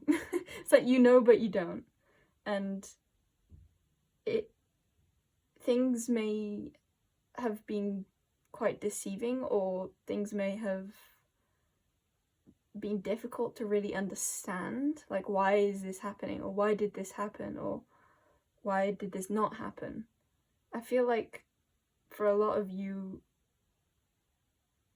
this walking away is something really hard, and I think that for a lot of you, you may be in indecision whether this is the best thing for you or not. I'm gonna write your number. I'm gonna write it, yeah, I'm gonna write it up at the top. Okay. Do a couple more. Yeah, okay. So, I have your cards that I pre-picked for you. I was trying to do the snake theme, so we've got the DNA activation one, then we've got snake, live according to your divine essence with the elemental kingdom. And I want to point out that there seems to be Neptune in the background, and I'm pretty sure snakes originate from this deck. It talks about them originating from Neptune, maybe. Oh look, we've got like the trident, which is like the symbol of Neptune. It looks like that to me. I've never noticed that. That's so cool. And Neptune can talk about illusions, and it is very and it's an abstract kind of planet, because it's not ruling grounded ideas, it's ruling like watery, ethereal understandings, like communication through non-words. Communication through like cloudiness. It can be difficult to understand, yes, and I think that pertains to your reading a lot. Difficult to understand. So when I was trying to pick out snake cards, I didn't have enough snake cards. I wanted 3 cards for each. Ignore them. We'll get into them later. I wanted just 3 cards for each, because there were 3 piles, and then that added 3 for each, added to 9, and it's a year number 9 that I'm filming this in. Whew, and it felt significant. Anyway, there weren't enough snake cards, but I found that little dragon is another word for the new year of snakes. So I thought a dragon card would work well, and this one spoke to me because it felt exactly like what the snake energy is of shedding. So it says, transmutes the old around you with wisdom and grace. It's time for transmutation, magic and healing. Offer service under grace.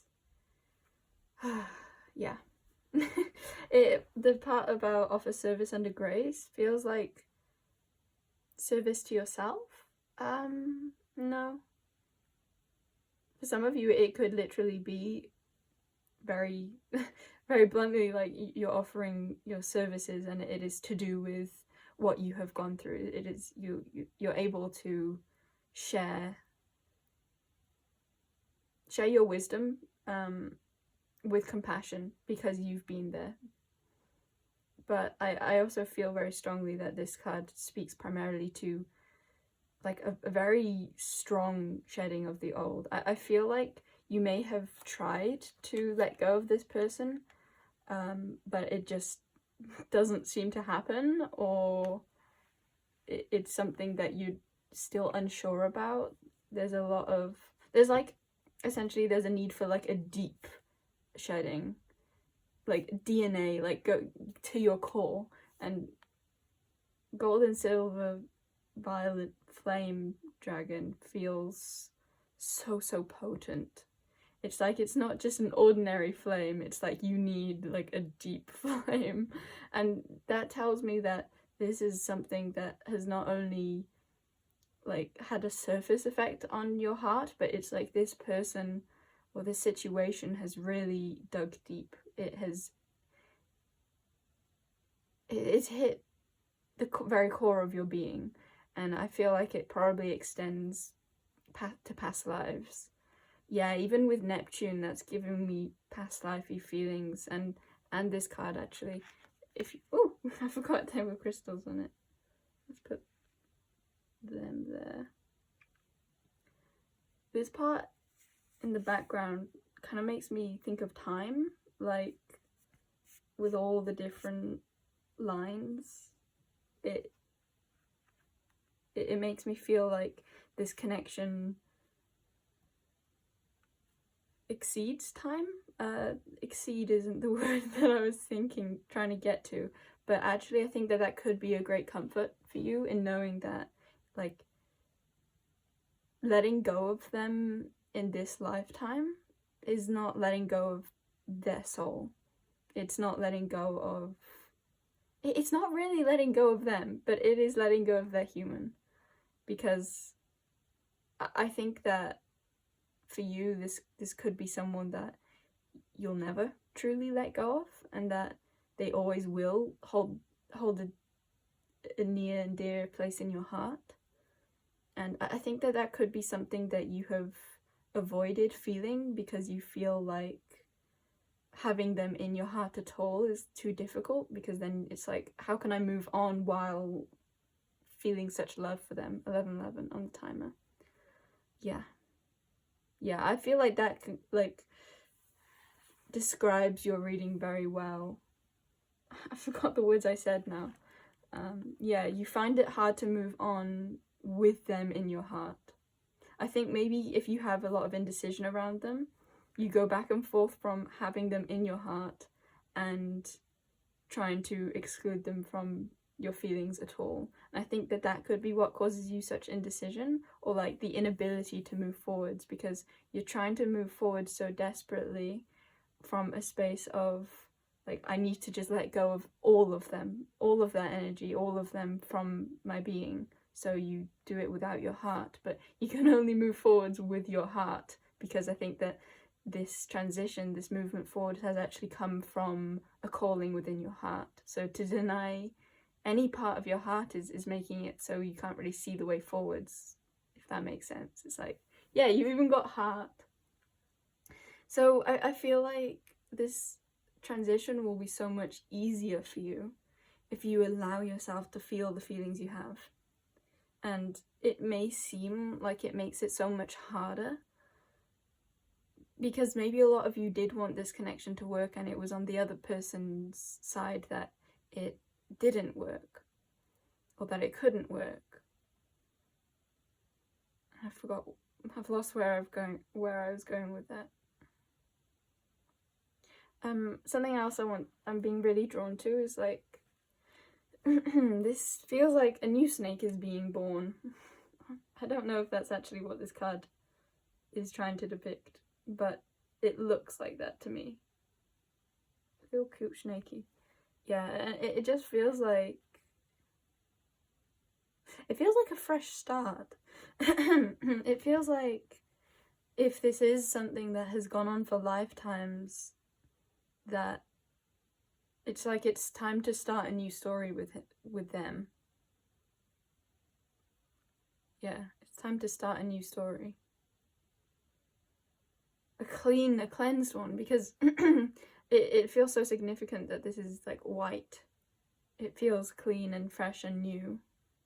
But I want to say this isn't about this lifetime.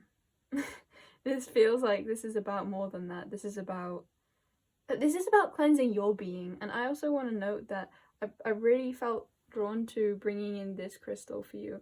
And I saw it in a way I've never seen before. I saw it so healingly. Like the word healing felt so significant around this that I really wanted to bring it in for you. And there was another message with it too. What was it? And it is also, it's a Himalayan quartz cluster, or pink Himalayan quartz. Which, if we think of Himalayan being from like the mountains, yeah, and we've also got this triangle. I think that's a two-part message of both. You climbed a long way up the mountain with this person, even if it wasn't physically or like in this lifetime. It's like you have just spent a lot of time with this person, energetically and physically.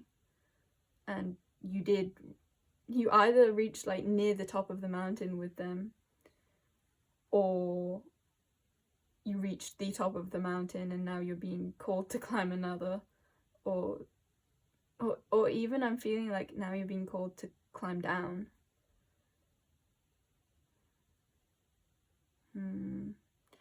I also have a message of, I had intended with this whole reading, all three readings, the video, to bring in this shell, which has sweet orange oil and sage oil, which felt like sweet orange is like oranges for the new year, and sage for cleansing. And I have only brought it in for you, and I think that there's a strong message of like bittersweetness. It's like the sweet orange, it's like you really did savor them or you really do hold sweet memories with them, or you have a sweet connection with them. Like there's something very fruitful, something very sacred and like endearing. But sage, it's like you have to let go of that thing that you love so much. So it feels like a really difficult message and difficult.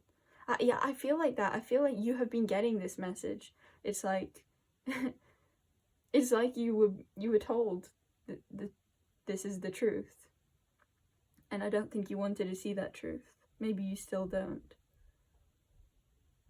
but I think you're ready. Otherwise, I don't think you'd have been drawn to this reading. And it says, "What are you ready to shed?" I think you're ready to shed this person, but I think that the thought of that almost makes you shake or shiver, like it's just too hard, or you don't know how. But I think it's not that you don't know how. I think it's, you may trick your mind into thinking that, but I think that really it's that you don't want to. That, yeah, I'm being called to that. Like these are your small crystals are now reminding me of a sweet orange, and it's kind of like, it almost feels like all of you wants them, and yet the part of you that is like leading the way is saying, no, not this time. And I also want to note how like this is all about what are you shedding, and yet your main drawing it seems to be like two snakes together. So I wonder if for a lot of you this is bringing in a loving, a feasible connection. And I do want to get some clarification on that. because I guess, yeah, I'll get clarification on that, but first of all, I want to say that I was doing a reading for myself just before this, and I wasn't planning on doing this reading right now. I was gonna go outside and do some whittling in the garden, but it felt like when I drew these cards, it was like, okay, you need these too. Whew. Yeah. So we got Raven, Prepare for Change, with Archangels Azrael and Bokbi, however you say them, but I've been connecting with Bokbi recently, and I love them. I love them so much. When they come up, I'm like, Bokbi! And Sheep. Act with fortitude and cooperation. There's a mountain there. And they're hugging on top of the mountain. Oh, it kind of feels like a goodbye hug. It feels like not only hug from maybe this person you're letting go of, but it also, oh, okay, there's a couple messages. One of them is like, there's two sheep here, and I think this, in this case, both sheep are you, like the whole circle is your entirety, and then one sheep is looking this way and one sheep is looking the other way, and it feels quite like a part of you is ready to move forwards and a part of you is not. And it almost feels like because of that, you're able to like meet your heart. I think that this whole situation is really allowing you to connect far more deeply with your heart. Yeah. I'm being really drawn to the fact that there are like 3 dots above each sheep's head. Hey, that number 3 again.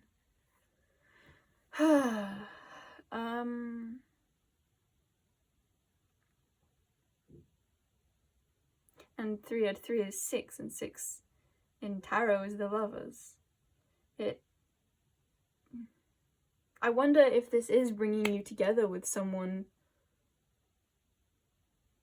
I heard whole, so maybe a big reason why you're walking away from this connection is because like there's something that isn't whole here. Maybe they are not whole within themselves. Maybe they have not reached a level of maturity that you have, and that you need someone who can meet that, and yet you love this person, but they're not able to hold you in the way that you want, in the way that you need, in the way that your soul is calling you to be held. I just heard it's my time now. Yeah, maybe you have been the one that has been able to hold a lot of people, or just one, or however many. It just feels like you have been holding for so long, and that now you're ready to be held also. Maybe you haven't truly experienced that before. Someone else being able to hold you. I'm gonna get cards on this already and move it a bit to the side so we can have more room. But I want to keep the picture in. There we go.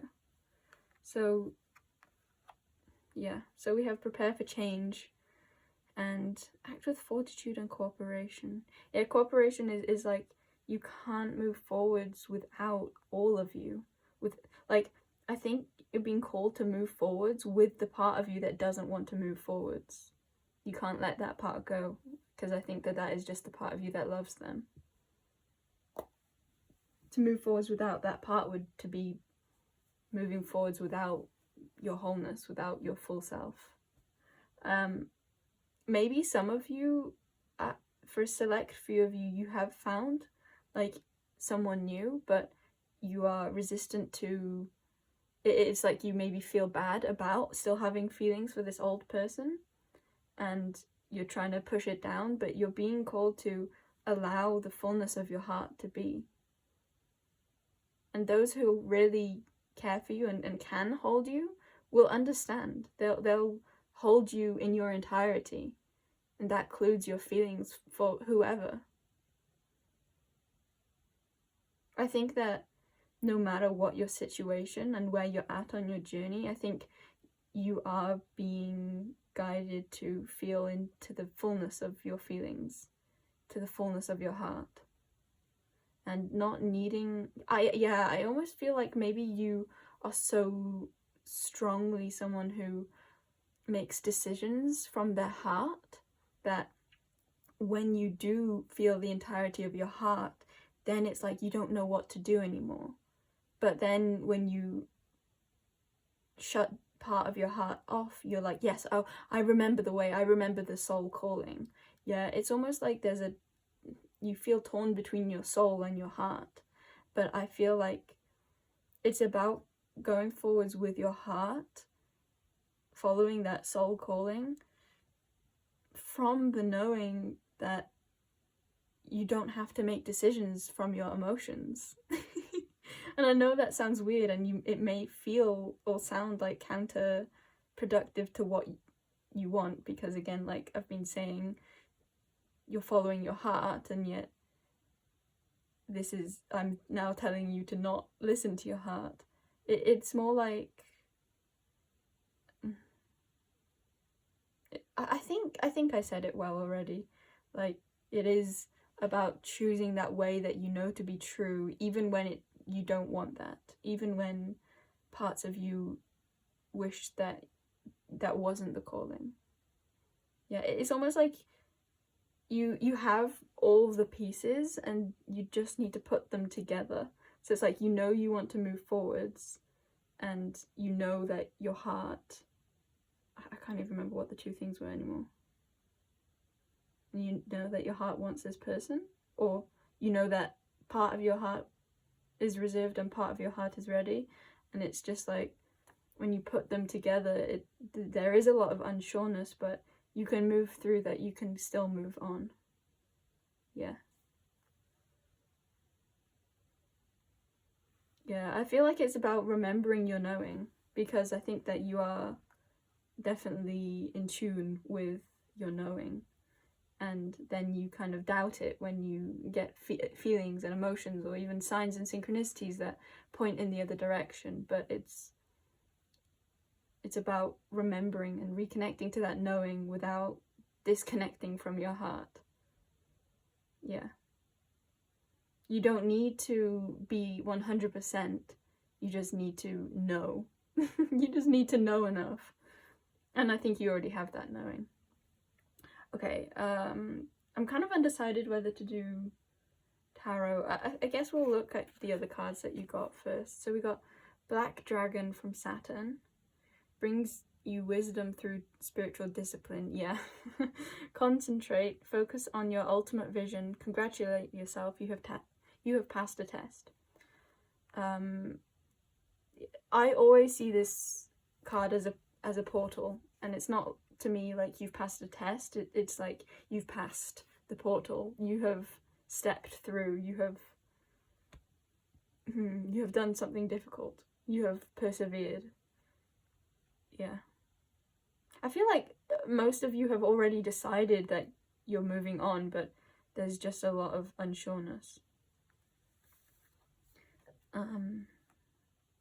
But yeah, it just talks about continuing to look where you know. Discipline. With your heart. And we have Fire Dragon. Kind of relevant for today's reading of What Are You Ready to Shed? Fire. Oh, and the fire. Yeah. So we have the violet flame, and we have the normal flame. Burns up the lower energies around you. I feel like that's fear. Like, this is helping, this dragon you can call in to help you burn your fear. So burns up the lower energies around you. You are safe and protected. Be determined and inspired. Clear your soul pathway. Yeah, the soul pathway. Follow your soul. Yeah, focus on where you're going, and ask for the way to be clear. Or to be cleared.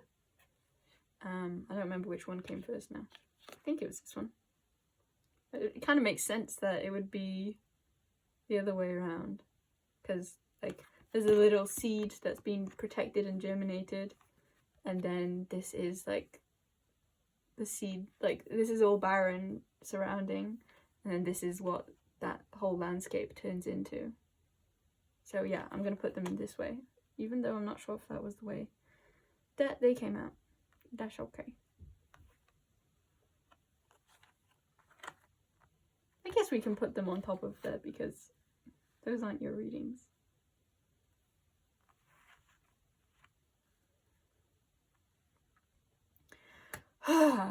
So yeah, cocoons, black dragon and earth and water dragon. Black dragon is cocoons you so that your divine potential grows. Yeah, this feels like you are moving forwards in order to access your divine potential. Meditate, reflect, undergo a metamorphosis. And then earth and water dragon creates the foundation for new growth. A fresh start is coming with new opportunities. Nurture your ideas and harvest the abundance. I do very much like the way that this feels like a progression, ending with the newness. I don't think I have much more to say on those. They feel self-explanatory. Yeah, it feels like you do, it feels like you already know what you're about to grow, or you can sense what is coming, even if you don't have a clear vision. I think a lot of you do have a clear vision, but for those of you who don't, it's like you still have a sense. You still kind of know what you're birthing. I think you just don't know the extent of it. Yeah. Yeah. And you're ready to be able to nurture that now. And these two dragons seem awfully similar. So it does feel like you're holding the vision of this thing that you're wanting to create, to nurture, to grow. Yeah, it definitely feels like you know what you're stepping into, and yet there's just this transitional phase which can be rough and not so straightforwardly. I just feel like you already know that you're going somewhere really abundant, somewhere that will nurture you. Yeah, I think you already know that. I think you see where you're going very clearly. Okay. Maybe let's get some tarot. Oh, shall we? I had planned to use the storyteller deck because within it there are the 12 zodiac, Chinese zodiac animals, which is, today's reading of the Chinese New Year, with the snakes and sheep. And wait, isn't there a story about, or like a fable, a myth, legend, whatever it may be, about a snake and a sheep? I don't know why that feels like something here. I can't think of what it is though. Maybe some of you are interested in looking that up. Shall we read? I'm undecided. Maybe just like you. Let's get a story. You can do no wrong. I can't, yeah, that is the feeling that I feel for you. It's kind of like, even if, how do I word this? I think there is just a strong message of you can do no wrong. You can do no wrong.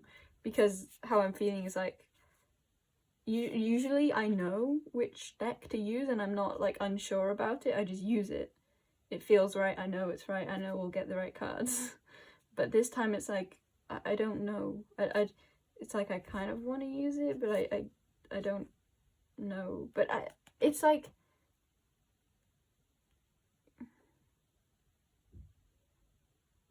I can't word it. This does feel like a reading of, I almost feel like I don't have to use any words with you, that you would just know. And I feel like this reading for you isn't like a new revelation. It just is confirming what you already feel, what you've already seen, what you've already intuited, what you've already been told. Like right at the beginning, didn't I say that this is what these are like the messages you have already been getting? Yeah.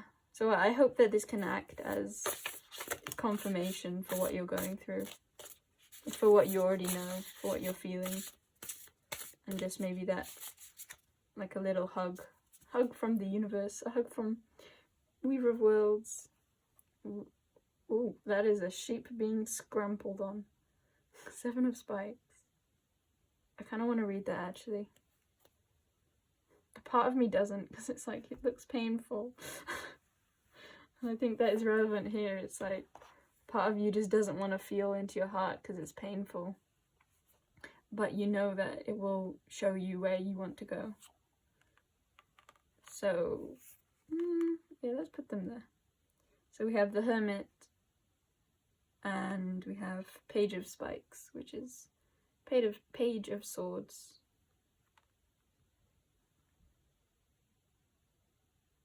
It feels like a new beginning, but it also just feels like within you, when you take the time to go within and really feel what you are feeling, to sense what you are feeling, to follow your knowing. Like the Hermit is very wise, to know, to go, when you go off what you know, it's like your mind will clear, and you'll be shown things that you that you have sensed but not seen. Yeah. It feels like the passion to live again will come, like a new, like a revitalized mind, like you have the energy to do those things. Like it could well be that like you have this thing that your vision, the thing that you see that you're walking towards, the new life or the new person, and you know that, you feel that, you sense it, but you don't have the energy to go towards it because you need this shedding. You're not ready to grow, you're ready to shed. And I think that this is kind of confirmation of once you do shed, you will definitely read this, but Page of Spikes feels, that's interesting actually. For part of that I was reading it as an Ace of Spikes, but Page, yeah, it's like you'll be ready again. You'll be ready again to begin putting your ideas into action, to begin energizing your visions. You'll have like inspiration just coming to you, or motivation coming to you. There's like an excitement for life. Like you're curious, you're excited, you're ready to embark on the new journey. Yeah, that is what I want to say about that. So let's read the 7 of Spikes, shall we, Mr. Wobbly Table? I think we shall. Okay. The Beast of Exmoor. A large phantom cat said to roam the fields of Exmoor in Devon and Somerset in the United Kingdom. The beast that has known to sneak into farmers' fields in the dead of night and snatch their livestock.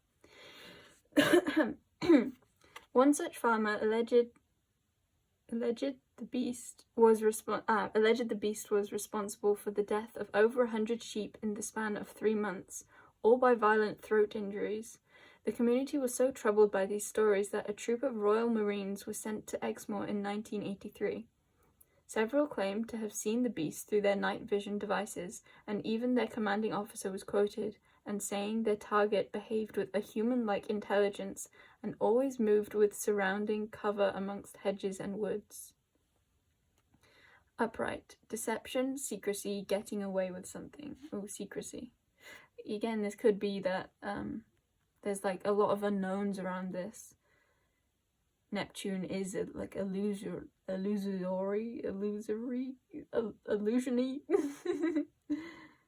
Yeah, it feels like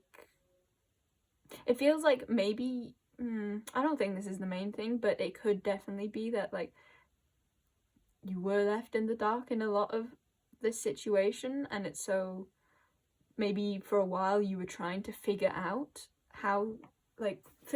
what the truth of the situation really was. Maybe that is why you feel it hard to move forwards, because you're like, I need to understand it first. I need to understand why it happened. I need to understand what happened. Like, what even is this? Maybe you feel a little distrustful of your feelings because somehow the external isn't showing you what you thought you felt. No, you feel it. Like, I feel like you feel the truth and you know the truth, but maybe a part of you has questioned it. I kind of feel like at this point you're not so questioning and you know, but I feel like maybe for a time this is like confirmation of it. Yeah, at the time it was much harder because, or a time ago it was harder for you because things just didn't seem to make sense practically, and so yeah, I'm seeing like Snake being deceptive too. Like, Snake can speak about like playing tricks, playing mind games. They're very cunning and they can be deceitful. I wonder if this person you're letting go of is someone that you love but has been sly, has not been direct with you, has played like games, or it feels like that is definitely at least an energy that you are moving away from, is like non-straightforwardness. I feel like you're really ready for truth, and like Page of Spikes seems to be what you're moving into, and like the Page of Swords is very blunt and very direct and isn't gonna, but I feel like Page of Spikes would not, like, I can't even put words to it. It really does feel like you don't really get what's gone on fully, and you have been called to move forwards without that knowing. But I feel like you do know, but you also don't, but you do. We'll keep reading. It just felt so secrecy and deception, getting away pardon me, getting away with something, and reverse, keeping secrets, setbacks, imposter syndrome. Yeah, you may have had a lot of doubt within yourself of what you were feeling or sensing or intuiting was really correct, but it feels like just trusting yourself and moving forwards.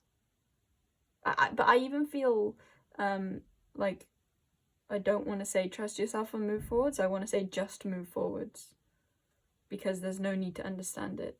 And I feel like maybe no. Yeah, just move forwards, because you know that you don't want the gobbledygook of the energy.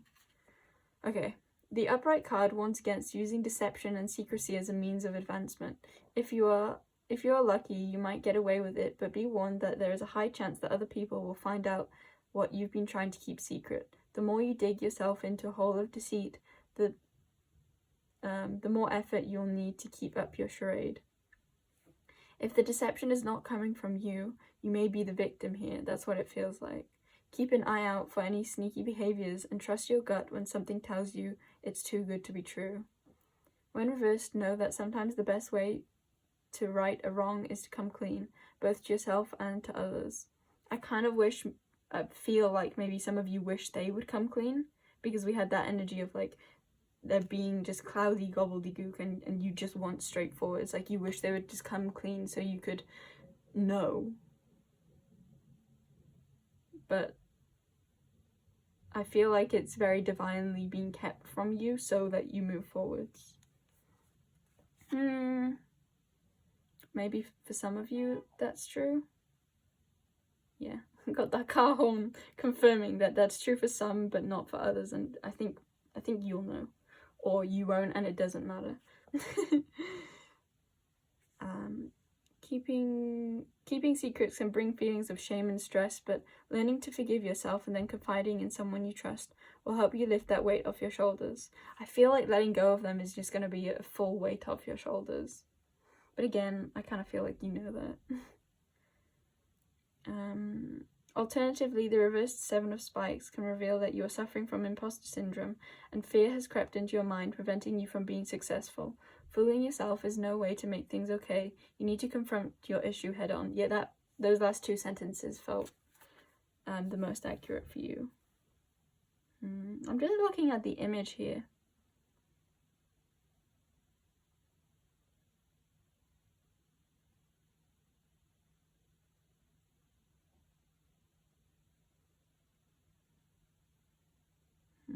I'm not sure. There's something to it, but I'm not sure. It kind of looks like the black is the raven and then the sheep is the sheep. Feels like power and love, and I think you need both to move forwards. It's almost like you need to be a bit sneaky, but you also need to hold your heart and not be like so sneaky or like so, yeah, not so sneaky that you forget your heart. I guess that is kind of that message that I was on for a while, of moving forwards, which is the power to move forwards, but with your heart, which is the sheep. Okay. I'll hold up the Hermit, but I don't feel desire to read it.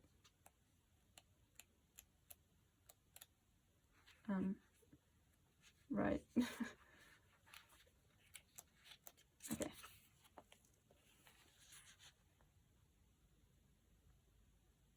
Okay. And Page of Spikes, we'll definitely read that one. Page at the end or at the start? Yeah, at the end. Okay, Page of Spikes, Will-o'-the-Wisp. Let me hold it here so we can...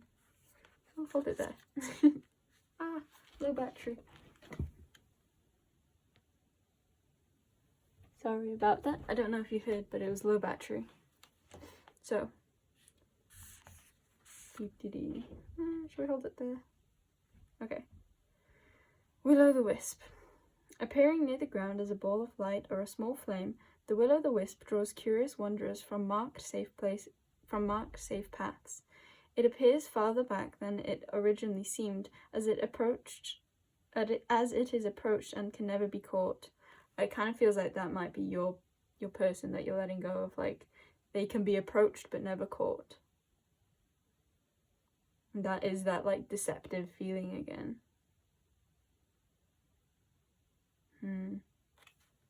Maybe. Yeah. It's like you'll forever be like lured in. They'll forever have that aura of like desire surrounding them, and yet you know that this lifetime you won't be able to ground it, or maybe they are very like flighty or unable to be truly present with you.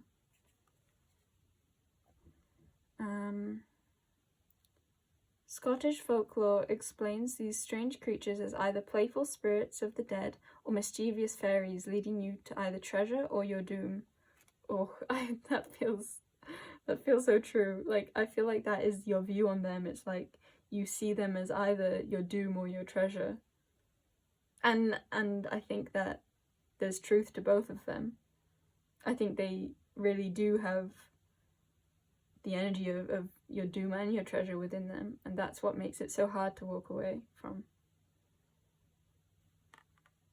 Ooh, I do love Will-o'-the-Wisp. Okay. Upright is thirst for knowledge, curiosity, inbound message. Reversed is lack of follow-through, boastfulness, and hate. Message inbound. If you're looking for a sign to start something new, the upright Page of Spikes is the messenger you're looking for. You are buzzing with passion for a new project or idea that you can't wait to start on. New ways of thinking will help you explore how to make these things come to fruition, and you're going to enjoy learning every step of the way. Yeah, I feel like there's so much like excitement and joy and learning and just like I'm seeing it being like taking things step by step, just moving moving forwards. Maybe this energy has kept you like going around in circles or being stuck in a place for a while, and I feel like you're ready for the freshness. You're ready for this excitement again. that playful childlike spirit that that the Will of the Wisp can be. Playful spirit. Ah, yes. Okay, follow your passion and steel yourself for any challenges, because although there may be speed bumps along the journey, your wheels will keep turning. Go for it. Yeah, I'll read up the reverse in case you want to read it, but I don't feel drawn to reading it now. Yeah, I think pile 3, that is your reading. Yeah, we're gonna leave it there. I love you so, so much, and Mr. Wobbly Table loves you too, and so does Mr. O... Ah! Papers. Mr. O Papers. Yeah. I feel very optimistic for your future. Ah. Yeah, you're moving into so much lightness. Yes. I love you so much. Pile number 3. Good luck on your venture forwards. I know that you have all the wisdom and vision to take you where you know that you're already going. Yeah. Okay. Bye.